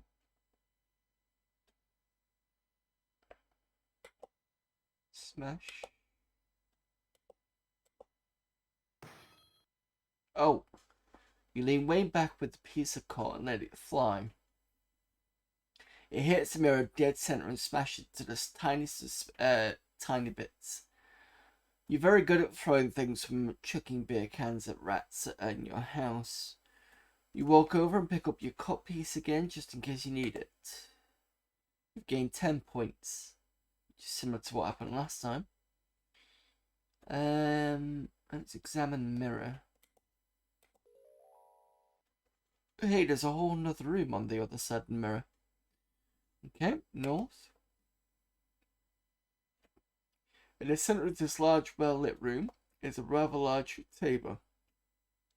It's covered with a red sticky substance that looks a whole lot like blood. Probably is. On the south wall there is, or should I say was, a large window, which some yahoo with an IQ of Fig Newton went and smashed. There are doors to the east and west. Oh, and there's also a dead alien lying on the floor. Okay, examine the dead alien. Lying on the floor with a shard of broken glass wedged in its skull is the alien being. His face is featureless except for a large wrinkled hole in the center with one great brown eye over it. He must have been watching you through the mirror or window when you suddenly decided to go cot happy. Examine the exam table.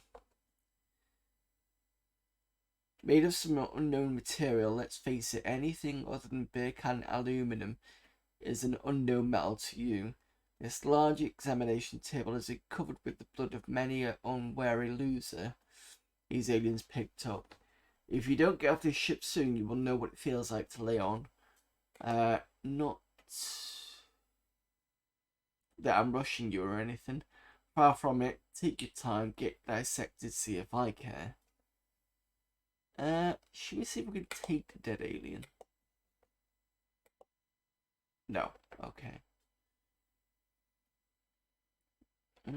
What's one of the exits? East and west. Go west first. This is where the alien losers who picked you up keep people to theology with further study. It's a well-furnished room with a large couch in the centre. There's quite a lot of writing on the walls. The only exit is to the east. So we've got Elvis there. Let's examine Elvis.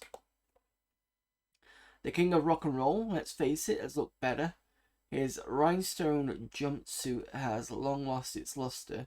His sideburns are on the verge of taking over his face, and his belly looks like a sea lion has made a dwelling under his shirt. He seems content He seemed content though to sit away his life on his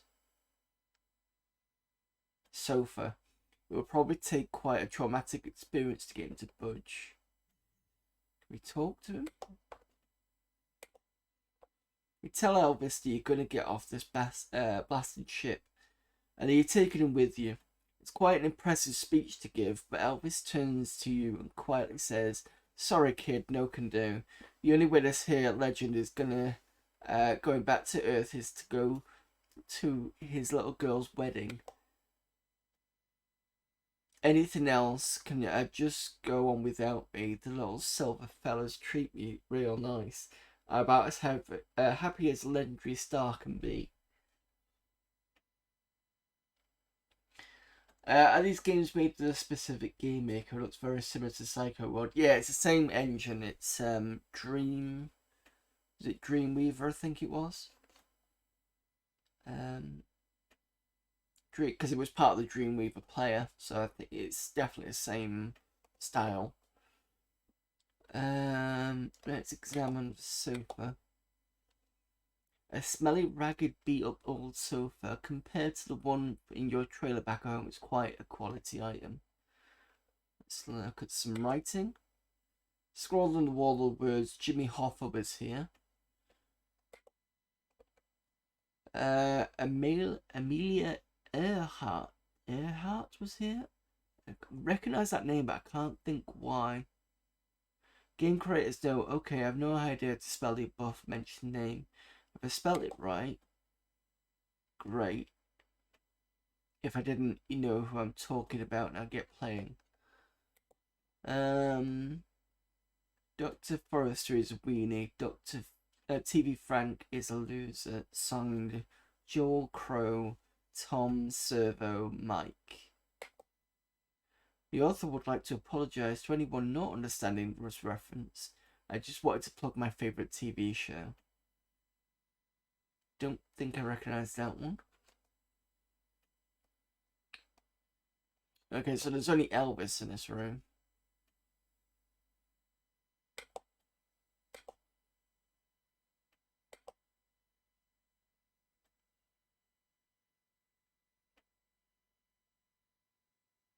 Pretty sure she was an early pilot. Let me just go and find out. Hang on a minute.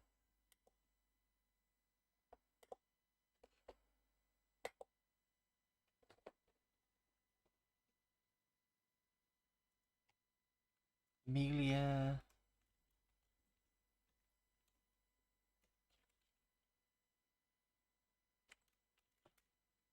Yeah.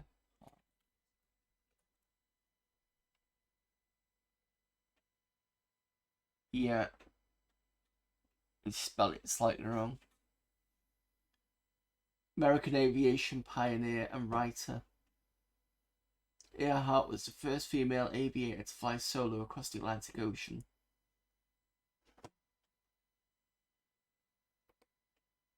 Born 24th of July 1897, disappeared July 2nd, 23. Let me start that again. Disappeared July the 2nd, 1937, aged 39. Pacific Ocean en route to Poland Island from Lae, New Guinea.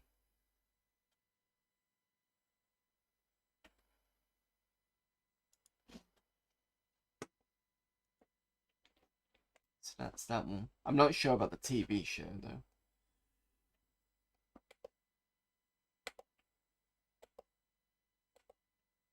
Right, you now stand in the presence of a great and powerful computer brain center of the Great Sphinctoid flagship. The walls of the room are lined with great computer banks, and on a table on the east wall is a computer screen, with access to the west and north. Let's examine the computer. On closer examination, you discover that the computer is not so great after all. It's just an old radio hot piece of junk with lots of fancy looking junk hooked up to it for show. Anyone with the slightest amount of knowledge of computers would mock it till it crashed. You, on the other hand, are awed. Use it? Let's see now. No keyboard? How the heck are you going to use this thing? Well, haven't you ever watched Star Trek? Talk to it, boy. Talk to it. Oh, fine. You say to the computer, computer, excuse me, but could you... That's about as far as you get when suddenly the computer screen comes to life with text. It reads, "Hey there, Earthling. How's tricks? Allow me to introduce myself. The name is Phil." Which stands for... Well, it probably stands for something really neat. I'm here to help you with any little thing you need. All you gotta do is ask me about any object you can drag into this room. and I'll do my absolute best to help you find the best way of using it. Sounds like a plan, doesn't it? Okay. Do I have anything on me? No.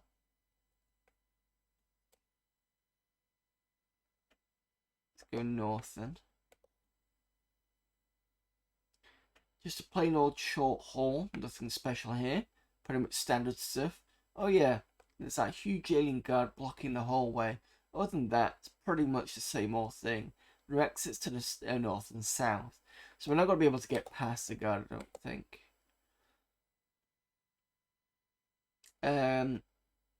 Examine the guard, huge and ugly. The guard stares at you with a critical eye.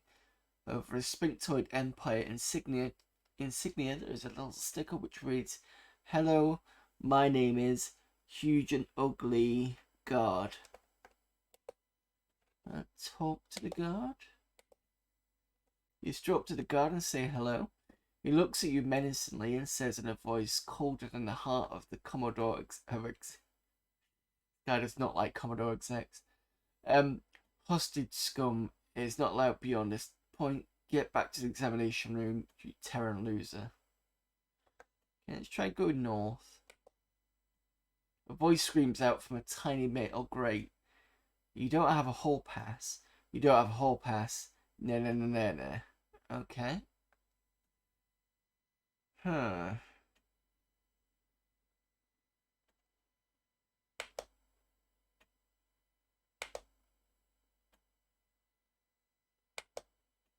I mean, I can try and drag Elvis over, but I doubt it. Can I pick Elvis up? Take Elvis. No. Take sofa. Take writing.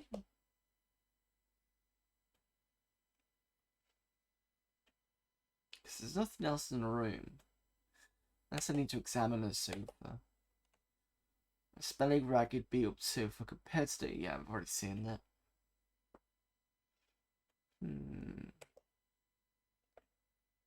Should we examine the dead alien?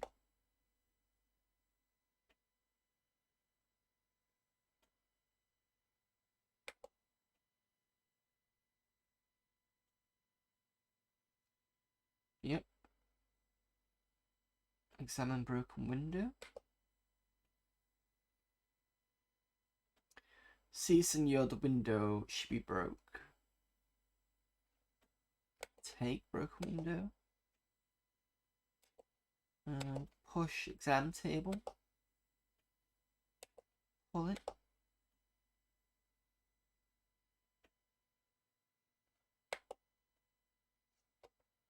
I'm kind of a loss what to do. Because the only thing in here is a computer. Ask about computer? Me? You want to know about me? Oh golly, where should I begin? Well, I was born on the assembly line on Sphinctoid Prime during the administration of His Royal Majesty Arvid Scratchy Pants. Being the adventurous snort, so I quickly left the safety of my crate.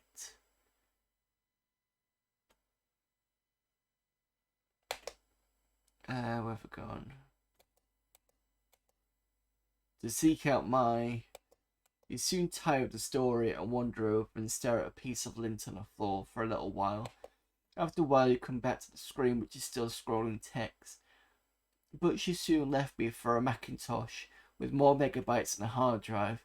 Well, let me tell you, I was devastated. I'm so depressed, alone and vulnerable. I joined a Sphinctoid service and well, here I am. Any other questions?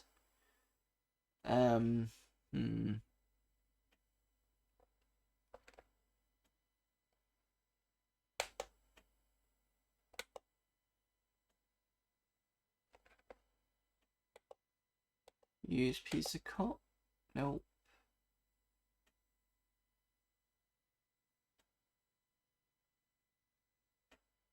Smash. Huge card. Search him. Oh, I didn't search.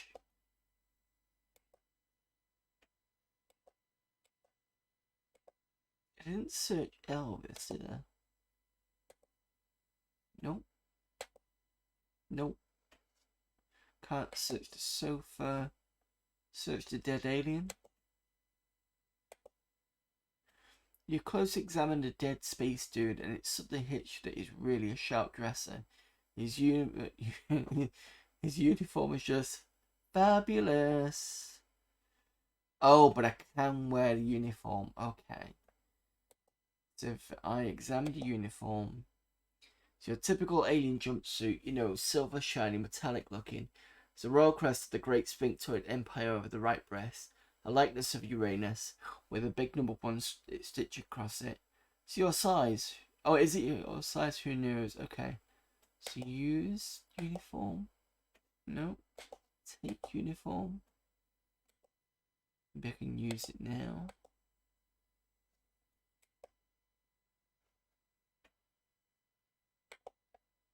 Ask about uniform. Screen reads, hey groovy threads you got there. I won't take that off whilst on this ship, unless of course you don't want to become alien kibble. Right, so we should be able to go past the guard then.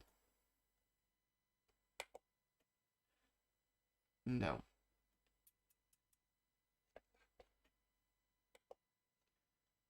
Search uniform.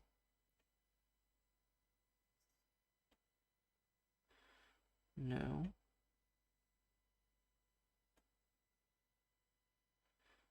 Talk to guard.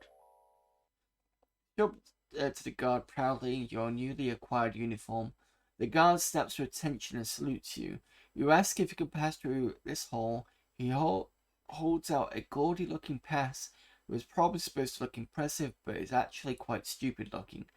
Par for the course on this ship. Okay, let's take a whole pass. Right, so that should have given me some more points. No? Fair enough. Now I can go north. Right, the door slides open in an air of smugness and lets you pass. You now stand in the engine room of the ship. The great engine of the ship hums away the hours, propelling the ship through the limitless void poetica. There are exits to the west and south. There's also a glass cabinet here, Mark's laser cabinet. It's quite loud in here. Examine the cabinet. It is a glass cabinet in the wall where objects are placed to be sliced by a powerful laser beam. It's big enough to hold something the size of a bread box, but no bigger. You look it over carefully, but you can find no controls for turning it on and off. Examine the engine. The great heart of the mighty ship, the powerhouse of the whole extraterrestrial trekker. Ladies and gentlemen, behold the engine. It's actually not very impressive. Foreign crap. Okay, where are we going now?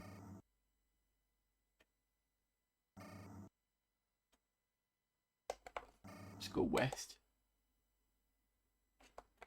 This is the central hall of the Sphinctoid Empire flagship.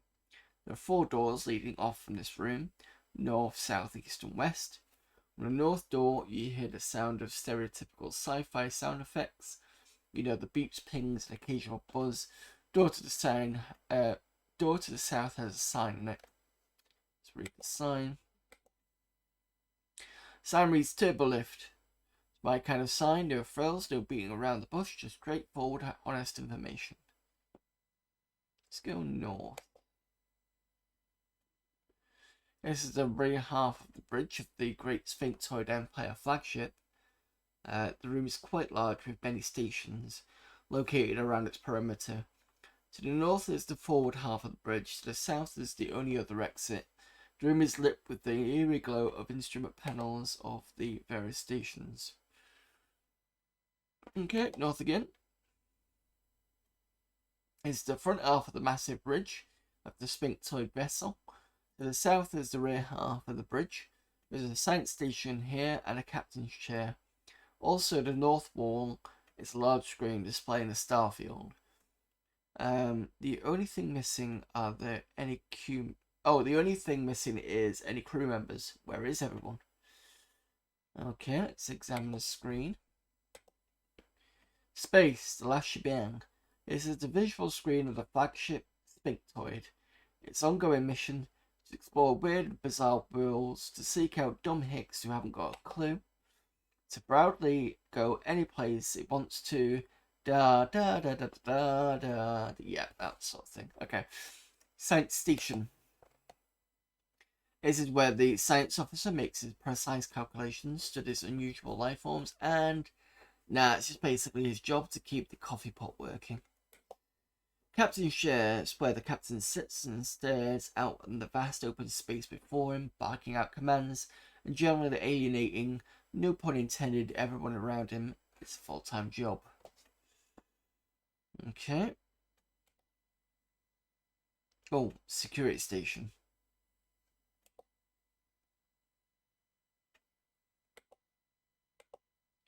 This is a security officer's station.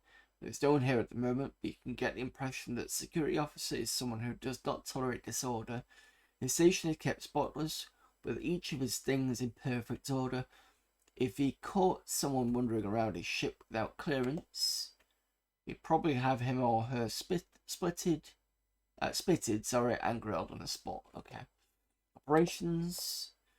This is where the maintenance operations officer sits, the true hard-working backbone of any successful fleet of cretinous losers. His area is quite a mess. Most of the sophisticated controls only boggle your mind. Let's go south. Oh no, let's go west first. Door is locked. You can't get in. Go find the key, or you'll be within. I'm a fantastic poet. Daily affirmation. Okay. South. Standing in the turbo lift of the ship. The only exit is a door to the north. There are two buttons on the shiny panel next to the door. One is an arrow pointing up, the other one points down. After staring at them for a better part of an afternoon, it dawns on you that what these buttons are there for. Pretty high tech, eh, fanboy? Right, let's go. No, let's go down. A soft female voice speaks from a small metal grill. I'm sorry, you do not have proper security clearance for turbo lift operation. Have a nice day. Let's try up then. And we don't have a security clearance. Okay. Let's examine the buttons. Great care has been put into the making of this button. It shines with the brilliance of half a dozen suns. The craftsmanship of its contours are truly astounding, and its glossy surface has been buffed with dazzling sheen. Oh, and it also has a up arrow on it. Okay, let's do down. Just some cheesy button with an arrow on it. Right, I was hoping you might be able to pry it off or something like that. And now I'm kind of stuck again.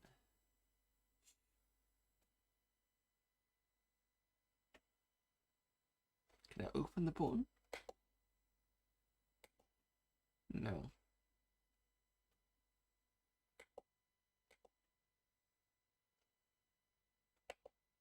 Maybe the operations station. You look at that, you search the station, you happen to notice a button marked laser control. Could this help in your mission? You probably not. Okay, let's search the security one. Further examination of the station reveals the security pass. Real. Take the pass. You can examine it as well. Okay, no. Examine. Card reads security pass 8675309. Titles a bearer to unlimited use with turbo breath 001 and transport 001 aboard the Great Sphinctoid Empire flagship. Okay. Keep out of reach of Earthlings. The card is transparent with the emblem of the Great Sphinctoid Empire on it. Its glossy surface pretty impressive. Let's go down.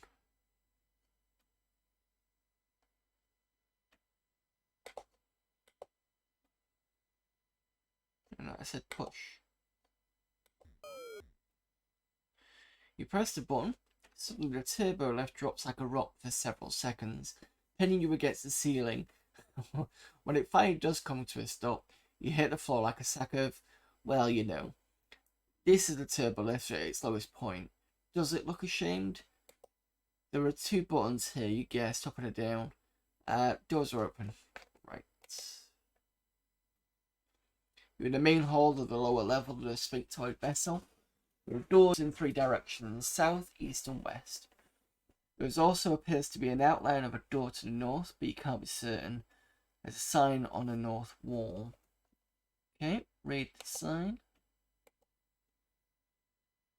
Doesn't seem to help. Examine it. Sign reads cargo bay left and right. Okay. Let's go north and see what that does. Looks like a door might be in this wall, but it won't let you through whatever it is. Can't even open it. Let's go cargo bay 1. A locked door opens much easier when you use a key. And I can't get that way. Okay. Back to the turbo lift. And push up. Drum roll please. The turbo lift goes up. Ta-da! You're standing in the turbo lift of the ship. The only exit is the door to the north. 2 buttons. Yep, okay. It's the same text as last time. Push it up again. Press the button, lights flash, buzzers buzz. The lift shoots upward at a speed that pins you to the floor in a confused heap. After several moments, its motions cease and you pick yourself up. Oh, and you also wet yourself. You're in turbo lift 001. It's basically a dopey looking elevator done in a futuristic motive. It even has some lousy music playing softly in the background. You're at the highest stop of the turbo lift. There are 2 buttons here and the doors are open to the north. You're in a large room that's empty except for a huge table in the centre. The table is labelled Ship Layout Map and is a huge holographic layout of the enormous space station. Gee, I wonder what ship it's in the layout for. There are doors to the south, east and west and it looks like an outline of a door to the north, but you can't be sure. Okay, let's examine the map table. This is a map of the entire ship layout. Upper, observation, bunks, map where we are, captain. We've got bath, turbo and trophy. Middle, bridge, forward and rear. Then we've got weapons, hull and engine. So we came in from the engine. Artifact, turbo, ship hall thing that is. Computer, examination room, hostage, prison. And then lower we've got escape pod. Cargo 1, hull, cargo 2. Trash, turbo and transporter. The map is lit up in green light under the glass top surface of the table. There's a big red blip lit in the room marked map. I'm assuming that's because that's what we are. Okay. So we started here. Kind of gone round across up here. Gone into the hall. We couldn't get into the weapons part because that's locked. We've done the bridge. Gone up and down. So we're here now. Observation probably won't be open. Let's go into the bunk section. Oops. It's where the crew of the ship lives. It also seems to be where they hang out since it looks like the entire crew is currently here. It seems the crew has a crap game going here. They're quite into their game and don't seem to care about you being loose. There are exits to the south and east. The door to the south has a small plaque to it. That's good. What's the plaque say? Plaque reads, bathroom use at your own risk. 1 token required. Special this week, get limited use with just 1 token. Deal ends Saturday. I'm assuming that's the toilet in this house, so I'll try anyway. Sorry, Earthling, you can't use the bathroom without a token. But you really gotta go, too, don't you? Hey, think about Niagara Falls. Ouch. But you gotta go worse now. Yep, I can come out of here and go into this side.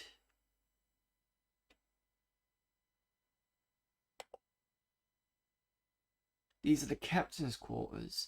It's a well-lit room with a large bed against one wall. The bed is nearly as interesting as what's on it. The captain is laying on the bed. I think he's drunk. The exits to the south and west. Whole room reeks of booze. Let's examine the captain. Looks like any other alien you've met on a ship, although he's wearing a large, bulky sweatshirt with the words, "I'm the captain" written on it. He's absolutely plastered. Okay, there's nothing else here, so let's go south. This room is the captain's private trophy room, which proudly displays all the trophies the captain of the great sphinxoid flagship has ever won. They are all proudly displayed in a huge glass case, only doors to the north. Examine trophy case. This huge case is filled with many trophies. Let's have a look at some of them, shall we? 1969 Jimi Hendrix Lookalike Contest, 3rd place. Hog Calling and Calf Tossing Roundup, 7th place. Emmy Award Best Silver Suited Alien in a Daytime Drama, and many, many more. So there's anything else? Search the trophy case. As you look over the trophy case, you notice on a large trophy. As you look over the trophy case, you notice on large trophy way atop the case, instead of being locked with the rest. Examine that one. You really can't see the trophy very well because you've already. Okay, let's try and take it. You're standing on your tippy toes, but you just can't seem to reach the trophy. I'm not saying that you're short, heavens no, but you just can't reach it. Maybe you've had something wrong to reach it with. Piece of cot, maybe? No. Okay.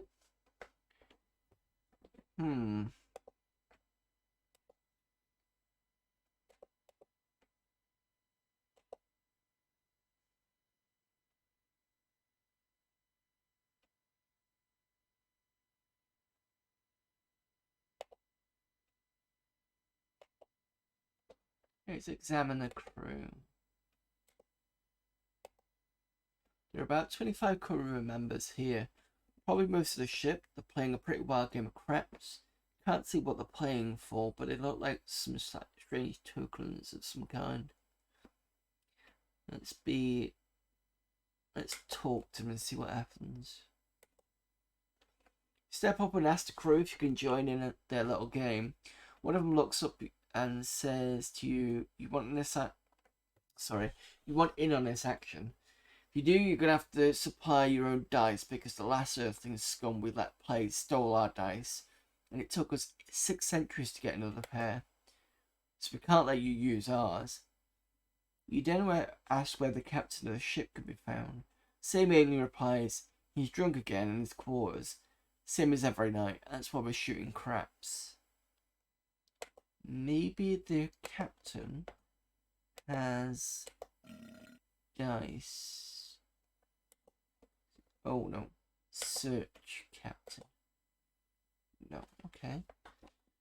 Talk to captain. You try to pick up a... Right, I need a drink. Now his very...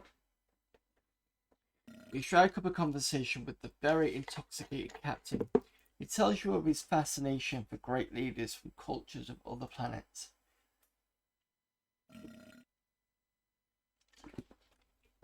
He kidnapped Elvis because there was never more a respected man in the history of the earth. He starts to cry, telling you over and over that you are a really good friend. Sit on the captain. No, okay. Ask about captain. No. Smash Captain. Nope. Enter Captain. That's just wrong. Nope. Talk to Captain again. Captain stalls a few times, rolls over and says to you, "Come on, Mom. Just another half hour." He begins to cry on your shoulder again. Aren't drunken idiots fun? Oh, playing, I'm assuming he means by that. No, don't get anything else. Push Captain.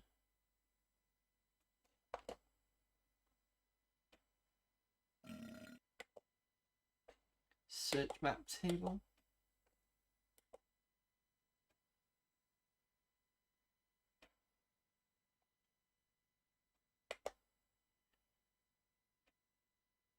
That will open.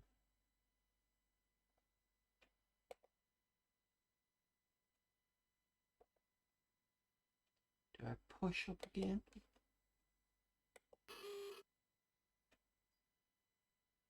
Soft female voice speaks to you from a small metal grill. You're currently at the top floor. Pushing this button serves no purpose. You may, however, continue to push it if it makes you happy. Okay, so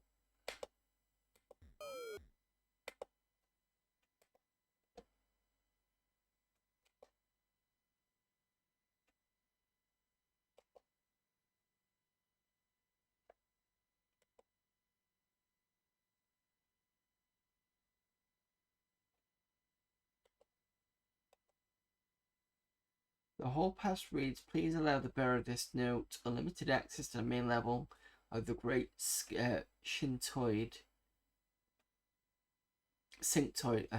Empire flagship. This does not include bathroom usage. You must have a bathroom token for the bathroom rights. Any turbo lift usage requires an initial pass."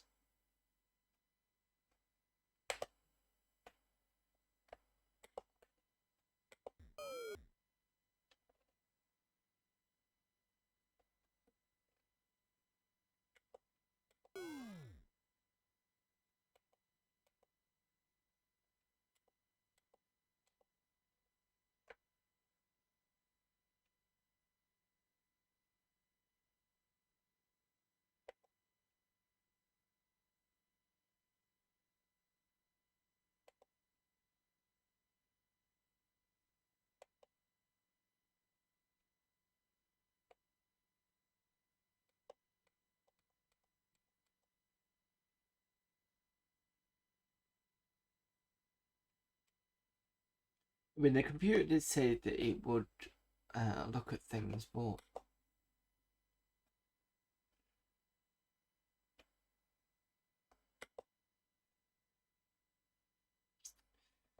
I don't know on that one. Kind of a bit stuck. I think this is one we can come back to at some point because it does look interesting. The jokes are a bit cheesy, but everything else seems to be okay about it. Right, okay, let's also have a look at about. So, this was made with Dreamweaver, version 1.11.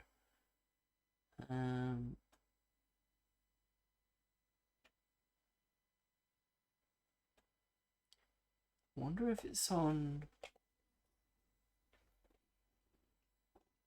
Have a quick look. Just having a quick look on the file servers.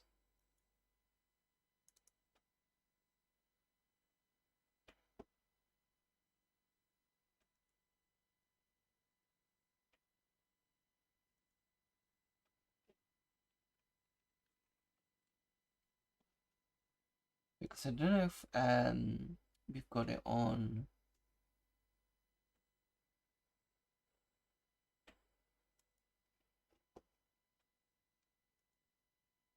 the FTP somewhere possibly. Just checking under TOSEC. So this is probably going to applications maybe. Might be public domain.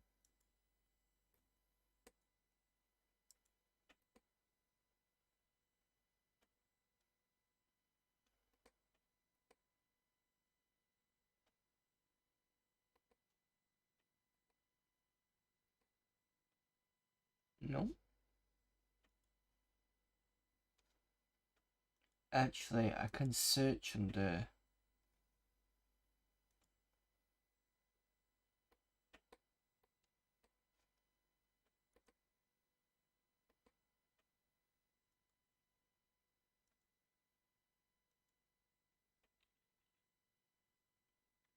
What Weaver?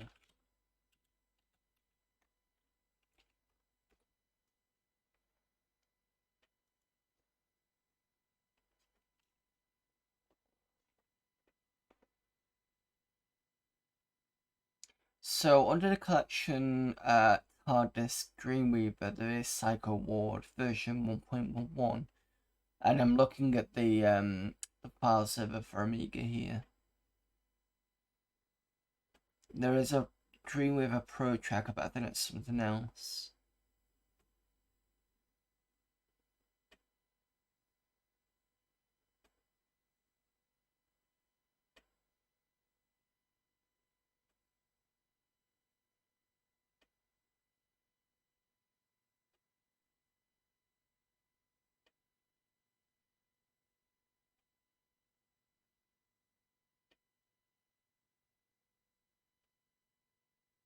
I wonder whether it'll come out on disk at some point, the Dreamweaver program. But there seems to be a couple more. But yeah. Okay, well that was an interesting one. Let's just have a quick look at Amiga Guide, see if this gives you a... Oops. It's got hints. Okay, never mind. We'll probably come across it at some point. Or somebody will. Right, what are we on to? Jesus, 2 hours already. Right, okay, let's have a look at Rockets PD. And then we'll spend a bit of time playing Yolanda, and then we'll call it a stream. So, Rockets PD. Shoot 'em up racer. For those who normally don't read readmes, it's only 2 pages. It's freeware. And it's got some version updates.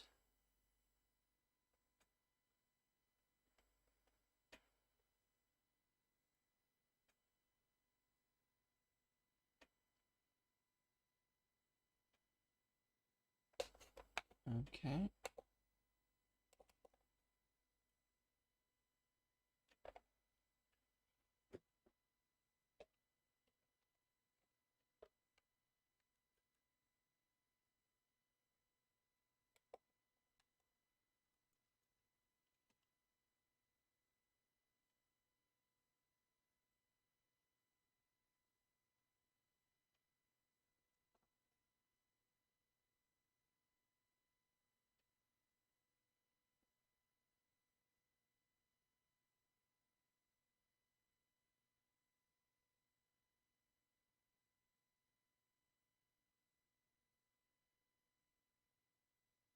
Have patience, now you're rebooting. Oh, the green light. Didn't like that. It's flashing. Fair enough. Okay. That's good enough time to stop on the Coverdisk. Ooh. I was meant to do another Amiga Addict, but I think we're kind of out of time for that, so we'll have to sort that next week. There was something else I also wanted to show. I don't know if the developer's in. Right, somebody gave me this kind of browser scroller thing the other week, and hasn't popped back in. I don't really want to show it yet because that person's not in to be asked about what they did. I mean, I can show it off now just to say I've done it, because I feel a bit mean not doing it. But the only reason why it didn't get shown last time was because we're having issues with the stream. Hello there, CDJ. So let me go and find what was said.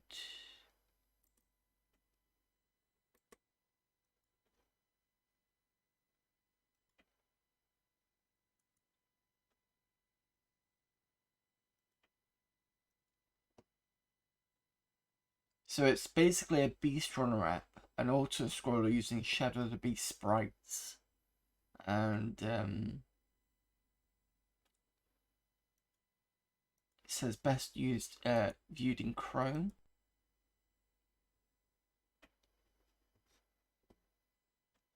I'll see if I can put this on.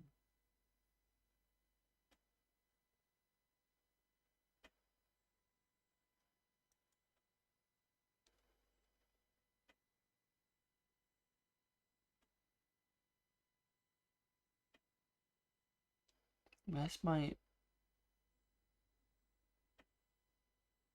window capture? There it is.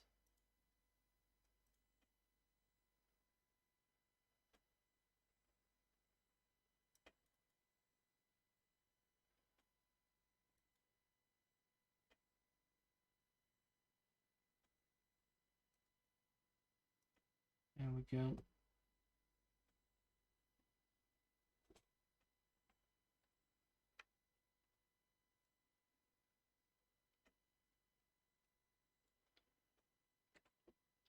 So this is what you can get on for Chrome.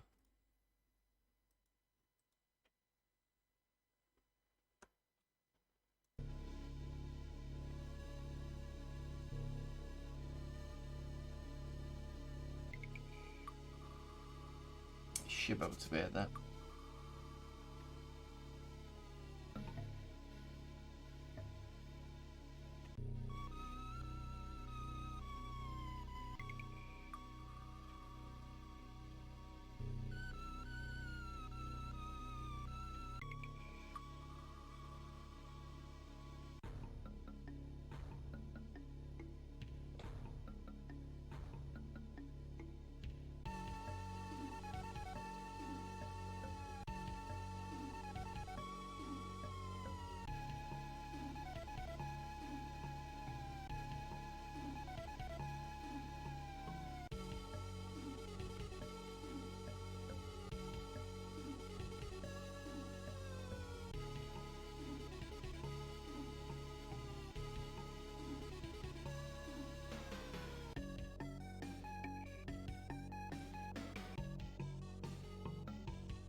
And then I call this second change the music to this.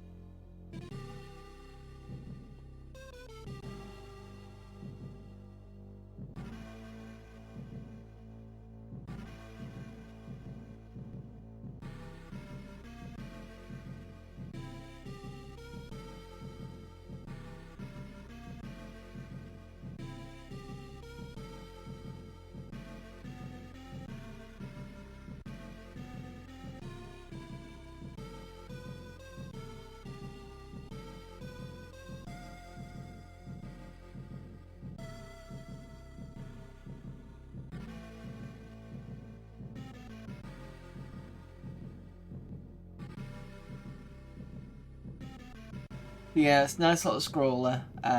If Offero pops back in at some point, I will get him to talk about it on the chat. Maybe I'll run it again, possibly. I just wanted to run it now because they did ask about a month ago now about it, but I've had issues since then. So that's the link to the Beast Roller, and I will try and get hold of them next week. Let's see if I can. Oops, that's my There we go. Yeah. Yeah. Get hold of him next week and see if I can get him to talk about the scroller, and hopefully it'll be fine. Right. Last thing to do is see if I've got Yolanda. I don't think I've got it.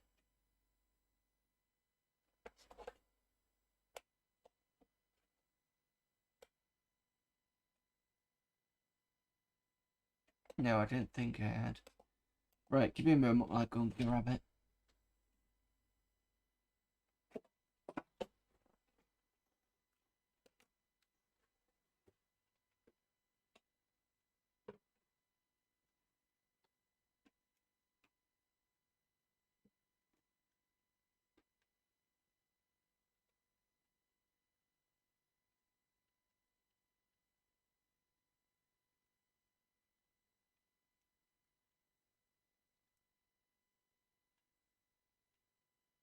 Did I raise it in a fit of rage? No, I've just never had it. Now, which one? I think it's this.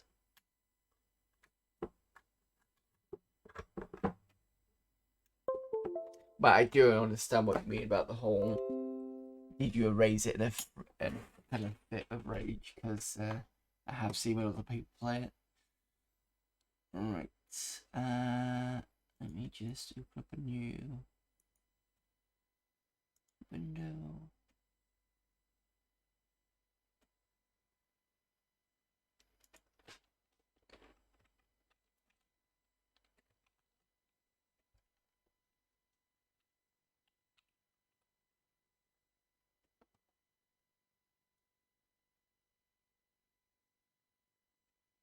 Interesting. Duper HD downloader's got two of them, files and image. I'll actually just take both of them.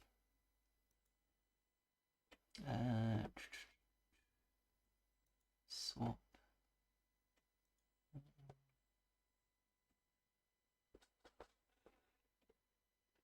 Files.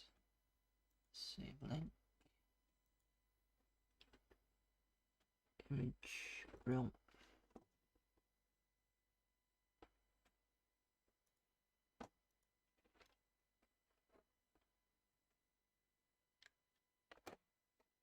Funniest I just saw was as we're called headboard insecure. Okay. I have seen a couple of his videos, so I know who you're referencing. But what did he headbutt his keyboard for, or was it just random rage?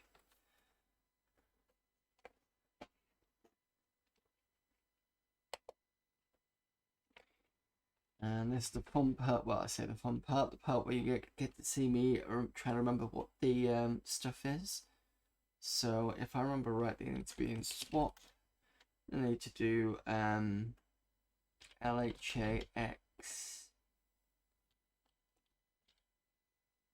I'm gonna remember this. This one, nope. Where's it gone? That one. That one. This one. LHA.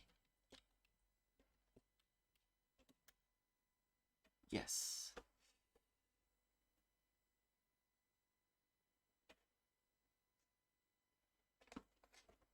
He got dead in a round raid and screamed the fuck the F word. Smashed his down into his keyboard. He's to regret.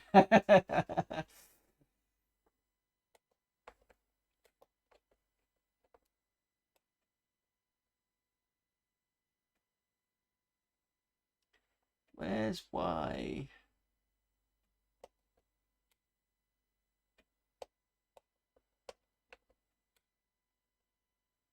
Y, there you go.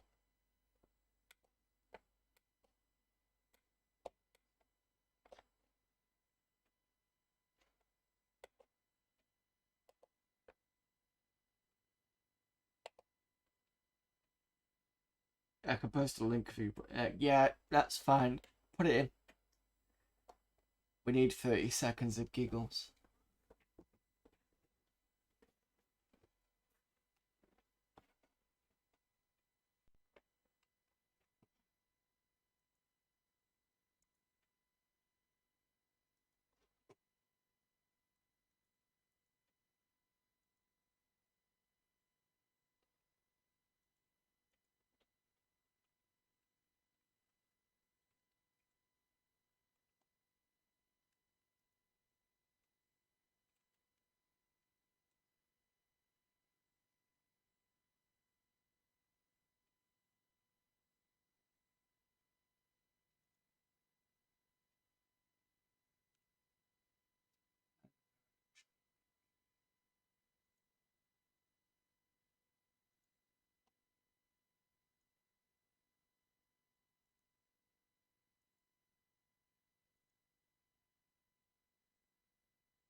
Right, let's have a look.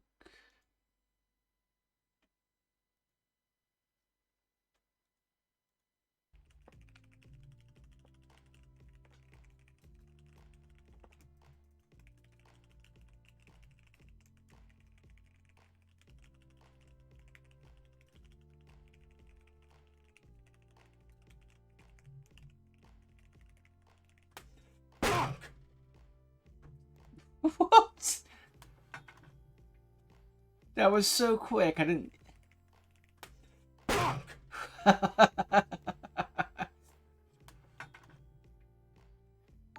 That's a face of instant regret right there.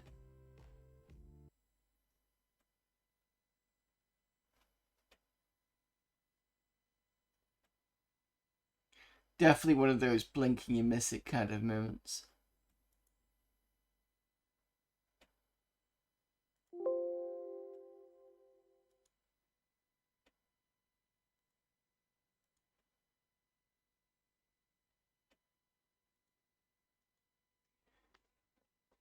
Right. Okay.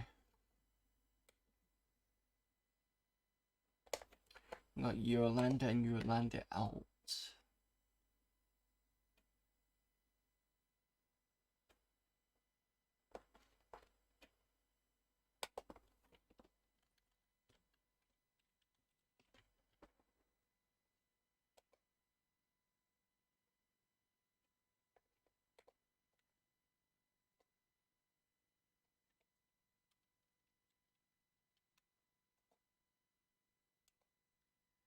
I think I'm just gonna go with the files, possibly.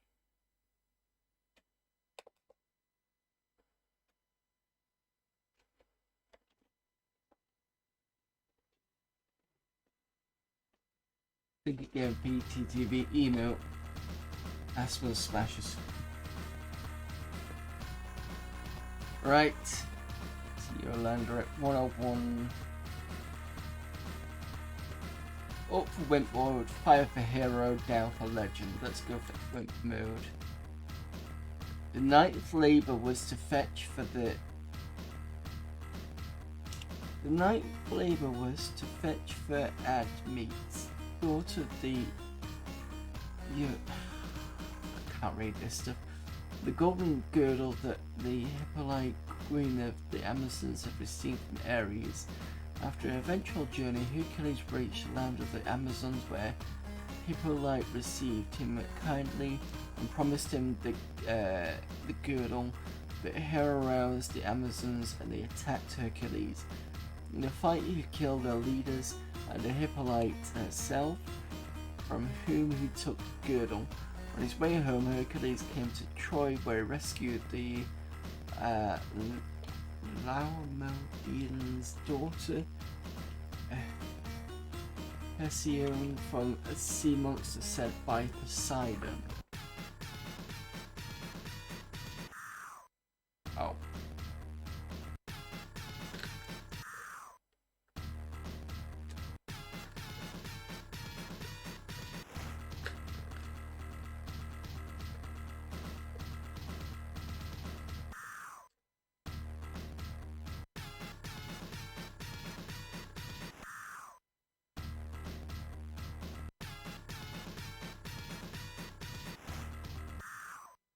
What am I supposed to be doing?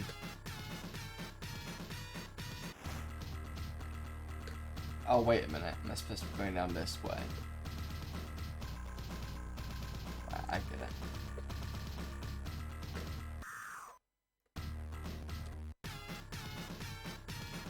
it. Look, come here.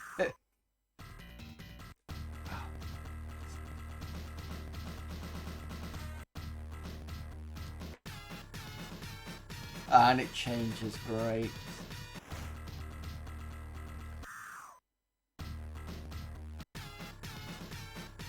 Oh, I take it the story changes. Okay. I just noticed what I was supposed to do.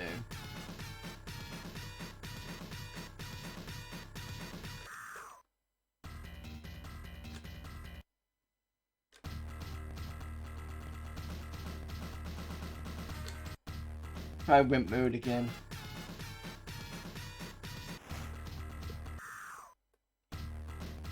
think I know where I'm going with this one.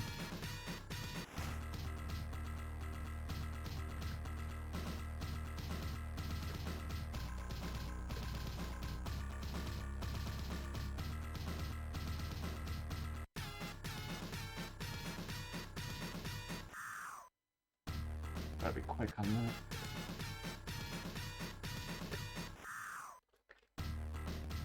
Problem is,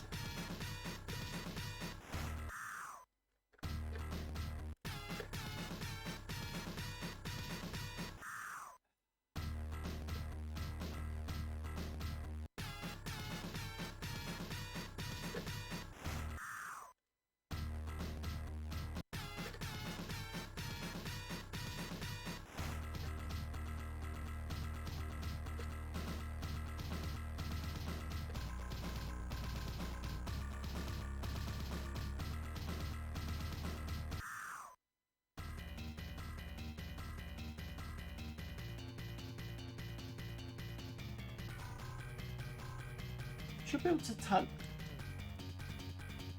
Whatever. Oh, it's fine. I can do it.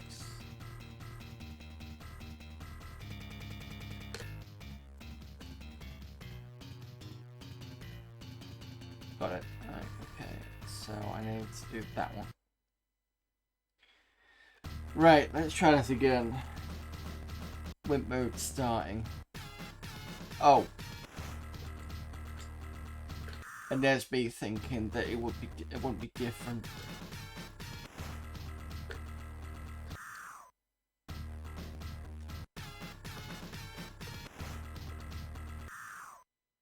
Problem is it jumps straight off.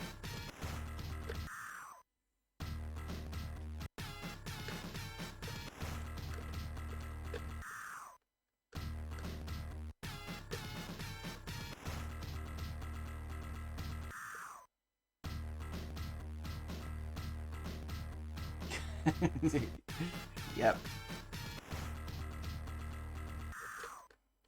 How was this?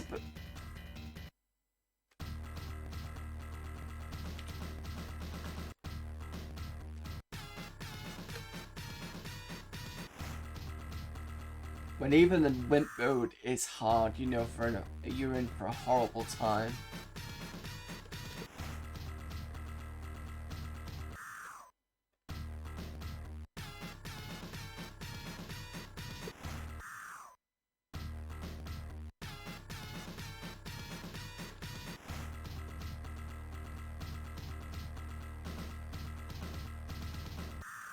Oh, fuck off. So I managed to do it and now I can't. Because I'm being too quick with it, that's why. There we go.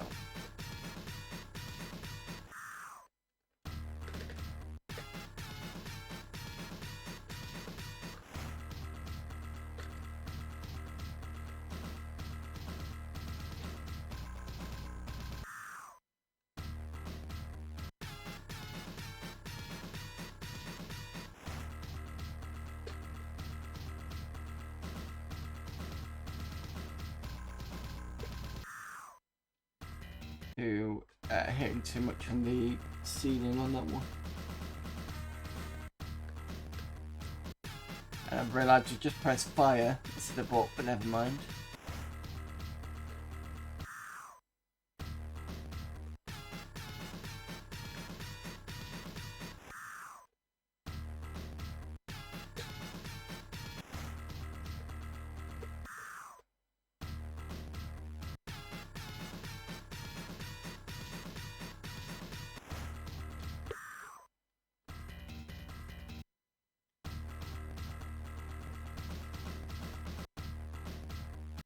You don't want to know what the fuck?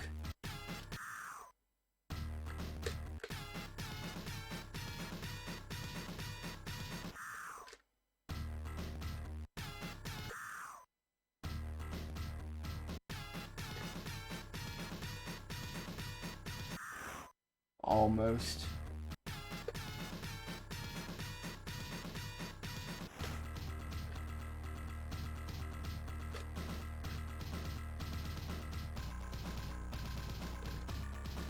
Right, so what am I supposed to do now?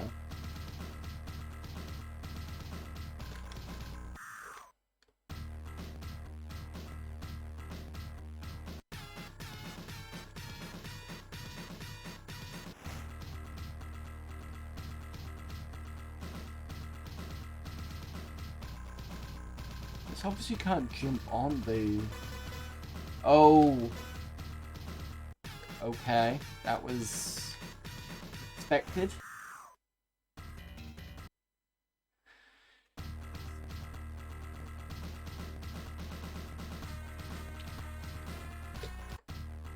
This game is just a huge middle finger to gamers. Oh, that's what I meant to do.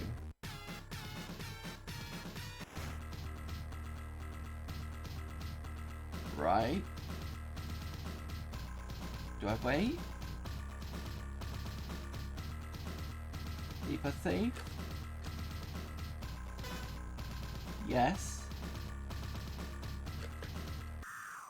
Okay.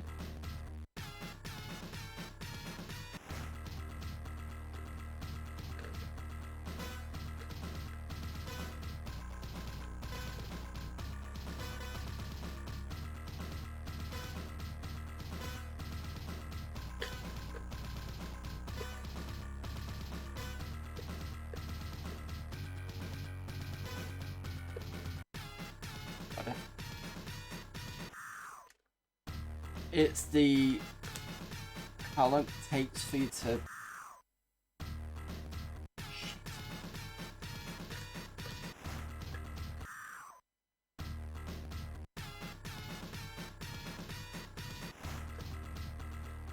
Ah.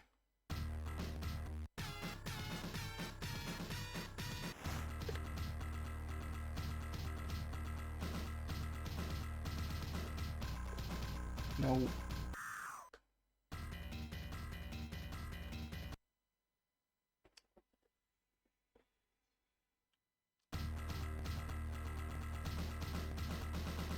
Gonna go down. Gonna go for legendary. Let's see what that's like. Only gives you one life to do legendary. What a surprise.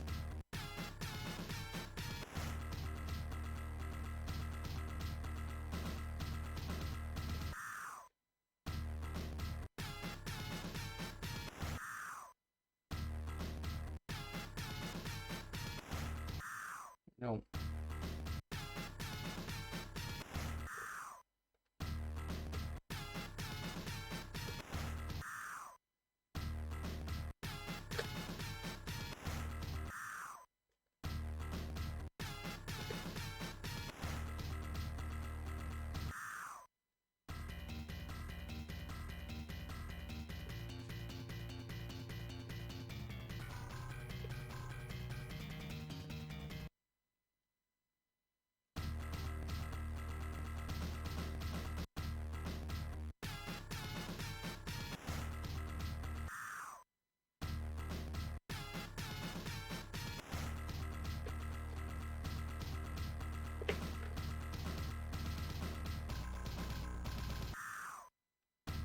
I had that there.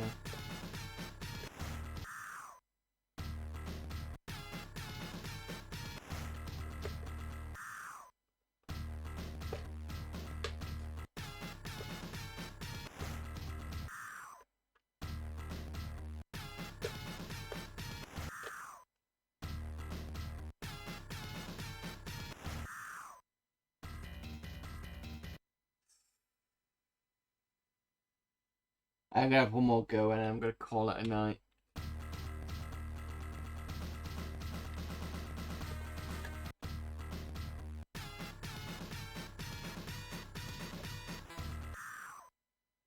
Oh, okay, I left. The issue is when you jump on the rope, it almost like you've got to do it.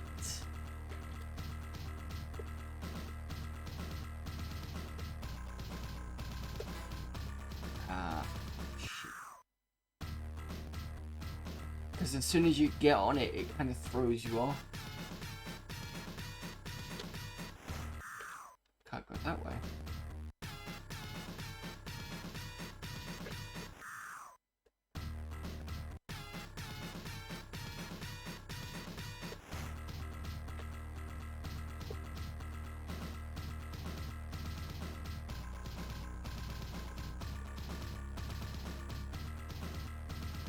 that save.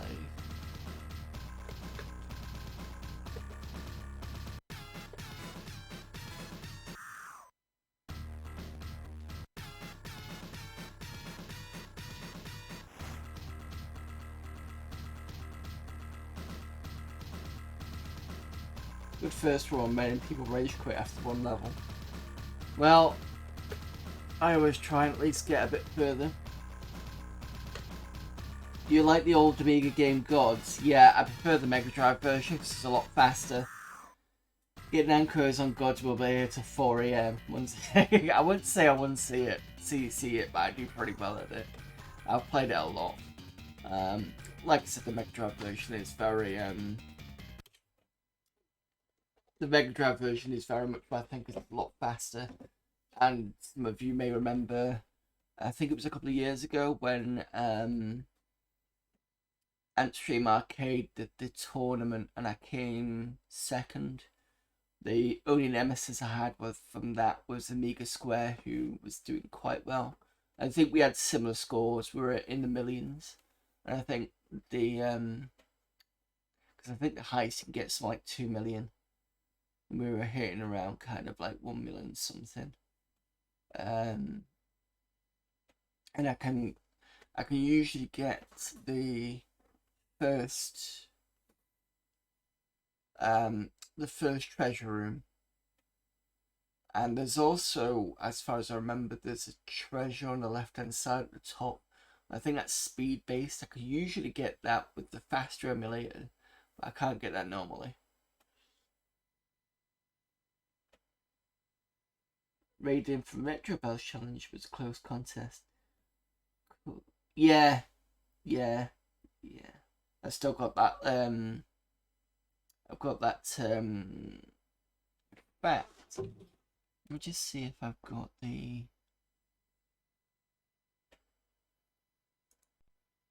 I will put it in chat. To be honest, should be on my extras channel.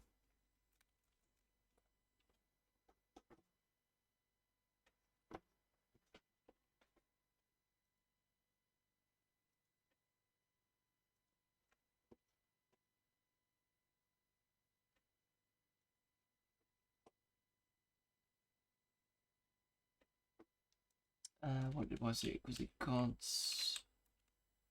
There we go. 5th of October 2021.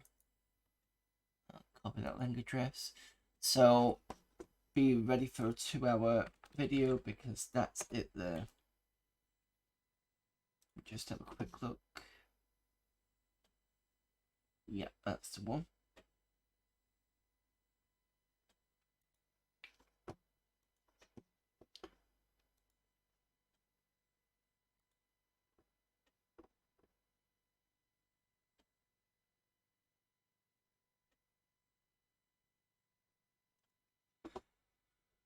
Right, that was a good stream. Got to look at some new games, especially on a new, what looks to be a new authoring software called Dreamweaver. Not to be confused with the Dreamweaver, the Macromedia came out a few years later, and that was the HTML editor.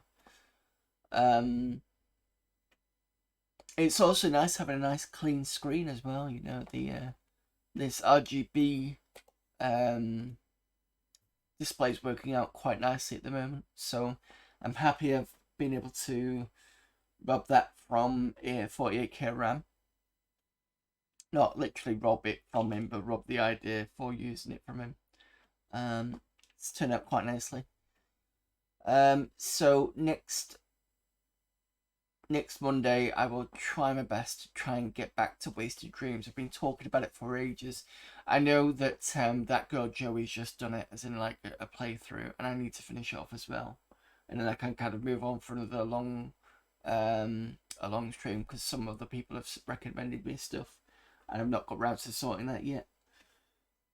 I'd love to see you do a long period. I've not heard of that. Let me have a quick look.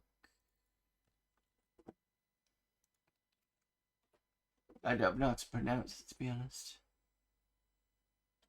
You want me to do it on Amiga? It's a sequel to the sci-fi strategy game Millennium. Okay, I'll stick it on the upcoming list. In fact, I'll leave it there. I'll stick it on a sec. But I probably really need to play Millennium first, and I think the Millennium is the one with the Is it the one where you could do stuff on the moon? It's like a strategy. I suppose it's. I'm thinking it's similar to some of the screens in. Oh, what's the other one? Supremacy is what I'm thinking.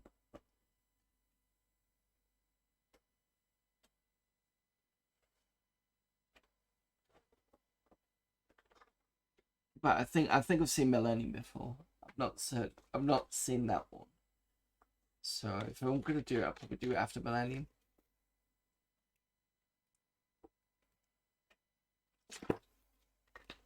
It just feels odd starting on a sequel to something when you've not really played the first one. But yeah, I'll definitely put it on the list. So I will be back, and it should be fine for me for tomorrow because I've got nothing on. Yeah, so I will be back tomorrow. Let me just pull up my schedule. There we go. Then it's I need to eat. I'll be back tomorrow with the 486 and doing Polar Radiance. We did pretty well on Saturday. We had no issues with the 486. It was definitely that RAM stick that was causing the issue. We basically found a tapestry and some jewelry item that was in my inventory and not the first screen where it tells you where all the money is. So I'm not quite sure what that is. But we'll look at that next. We'll look at that tomorrow. Maybe somebody can give us a point as to why that's there. I did try and go to the council to see if they would sell or would buy the tapestry, but they seem to ignore it. They seem to ignore it, so I don't know whether it was a case of I hadn't had call selected who's carrying it or something else. I don't know. But that's tomorrow. And then this, just another reminder, this is another week where, the last week where this is the only 2 streams I'm going to be doing this week. Next week we're going to be on a full week, with the exception of Tuesday, because my other half reminded me a friend of ours is having a birthday, so we're going to go out on a Tuesday. So next week it's going to be Monday, Friday, Saturday, Sunday. So I'm going to move the Tuesday over to the Saturday, so at least you get the D&D streaming. But this week, tomorrow is fine. And then, so it's just today, tomorrow, and then next week will be a full week again. And in fact, I might do, from now on, I might do like next February, I might kind of have that break, just to kind of, because it was nice to be able to kind of just not think about it, think about streams on the Fridays and stuff, so I can get other things done. And it's been good to be able to kind of have a bit of a sort of streaming break, if you get what I mean. But yeah, thanks everybody for popping in. Thank you for all the chats. Thank you for putting me through Yolanda. Always good to have a bit of pain on the stream. Let's see. Thanks for your redeems of the TTS hotline. That's text to speech if nobody knows what I mean by that. And let's see who is available for raiding.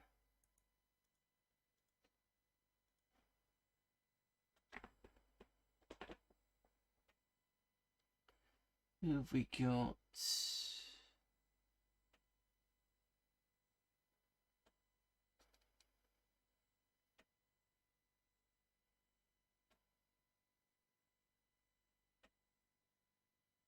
Right, usually I kind of sneak into that girl's Joey stream, but I've done that recently. And done a Pass the Plunger stream. So what I'm going to do is I'm going to go and raid Charlie Farr, who's playing Final Doom. And I think he's on TNT or Plutonia. I can't remember which one it was. Final Doom is... It's like more of the same for Doom 2, but it's a lot harder. It was written by a group called Team TNT. TNT as in... I'll put it in chat.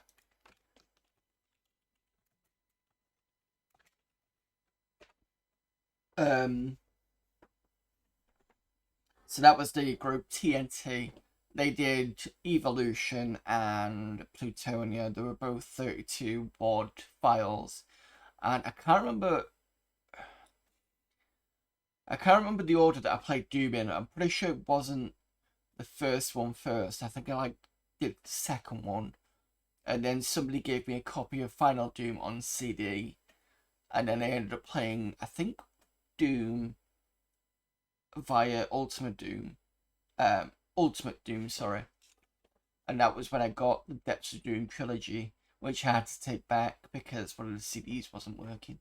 But I kind of kept all the other games. So I still had the rest of it. But yeah. Right, so let's waffle less and go over to good old Charlie Farr for a bit of Doomage. Start that raid. So again, thanks everybody for popping in. See you all tomorrow. And then after that, see you next week. So until then, I will see you all later. Bye.